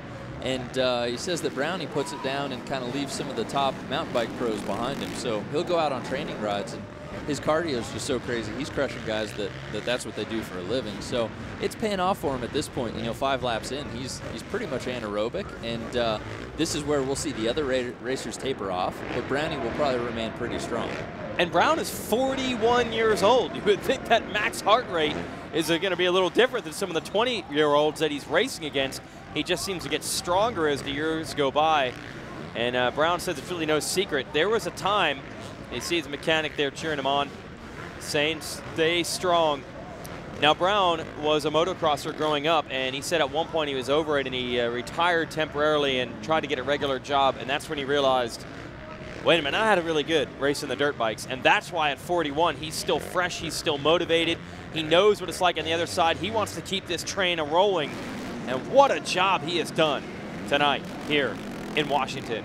Absolutely, and Brownie took some lessons with him from motocross. You know, I think one thing he learned, watch, he is taking exactly the same lines every lap, and that's consistency. You know, that's something out of a veteran. And Taddy right now in 4th position, that is a heck of a lot of ground to make up with 4 laps remaining. This is going to be a mad scramble. You might as well let it all hang out. 4th, he's going to lose a bunch of points to Brown, so no risk, no reward. Got a long way to go if he wants to get to Hager, who is in 3rd. See if he can reel him in. That's going to be tricky for Taddy because to get around Colton for the podium position, we know how badly Colton wants it. And I think Taddy can't really just walk right in there into third place. But at this point, he's riding smooth, and he's carrying a heck of a lot of speed, which is what he needs to do. It's just going to be about cutting through the lappers, cutting through people, and if he gets to Colton, getting around him quick and not being stuck, because the race is ticking off. We got 3 laps to go, and right now it's going to be difficult for Taddy to catch Mike Brown. He looks great on the bike right now. Taddy's going fast. Doesn't have that track position. He's flying, but where's the competition? He's got to catch up with Colton, and then Cody Webb too in second place. I think the top 3 guys may be moving too quickly for Taddy to catch. In fact, it's the other lane where the third place rider Hager is, so he's a full straightaway behind. Here is Mike Brown. The lap traffic has not yet, at least, become a factor. And that's a big thing, you know, don't underestimate the difficulty of the lappers, because you're getting sand in your eyes, you're pulling tear-offs, and Brownie with a clear track, it looks like Cody's kind of catching up to him a little bit. So we'll see. That could be just Brown taking a breather, or it could be Cody just stepping it up and grabbing another gear. It's not incredibly tight, but it's certainly closer than it was. So Cody Webb making a last-ditch effort to try to build a win streak here in Geico EnduroCross. Now here's my thinking. I think Cody tasted victory at Denver. He wants it again. He knows how good that #1 spot feels, and he's going to pull out all the stops to catch up with Brownie and try and get the win. But at the same time, Cody's not a contender in the points, so he kind of doesn't care about the overall series. I think wins are his mission. Brown's stuck. Brown has gotten stuck in the rocks. Here comes Cody Webb. We've got a race. And EnduroCross always delivers just when it looked like Brown was going to lead wire to wire. Now he's got a serious challenge. And this is going to be a good race. Coming in the firewood section, watching Cody on that last lap, he is going so fast. We got Soule as a lapper. A couple of guys in the way, and Brownie's feeling the pressure on the inside. Oh, Webb gets aggressive, and Brown goes down. A huge break, and Cody Webb has grabbed the lead with the white flag about to come out. With 2 laps to go, and Colton Haker is sneaking up in the back on Brown too, so Cody cannot rest now. That was a nice break. He got a gift, and you see him come in, but boy, Brownie, difficult coming over this log section. It's so wet, Jason. Just loses the rear end. He launched it. Yep. Did he grab a handful of throttle before the log? That was wild what happened. So Cody Webb is looking for his 2nd straight victory, and now if you're Brown, the focus shifts to the championship, because I don't think he's got time to get back to Webb. He's just got to try to finish in front of Blazusiak. He might still do it, but not at maximum points. Yeah, it's about the war for Mike Brown right now. And Haker is right behind him. Just breathing down his neck. This is going to be a battle for these guys, because Colton is going to pressure Brown to the bitter end. And Blazusiak's in the back of the shot in 4th. He's a straightaway behind. It's going to come down to this. And Brown takes a look over his shoulder. He's trying to figure out who's challenging him. Haker's going to keep pushing. And Cody Webb is now the new hot property in Geico EnduroCross. He won the main event in Denver. He was your hot lap qualifying champion earlier today, and he wins again. 2 in a row for Cody Webb. Amazing ride for Cody. Check out that momentum. Fastest hot lap. Brownie in 2nd. Let's see where Taddy ends up. That's going to be 4th for Blazusiak, so I believe that's a 4-point gap that Brown will add in the series standings. Big congrats from Colton Haker to Cody Webb, who has done it again. 2 in a row. You see Cody Webb right there with his team manager, Alan Stillwell. Alan completely rebuilt that bike before this race, and I think that says Cody Webb is here to stay. You know, he's not part of the war, but he's certainly winning the battles, and that counts for a lot, Jason. Well, I get to coin it again. The beta is the alpha in EnduroCross. 2 in a row. He doesn't know what to do.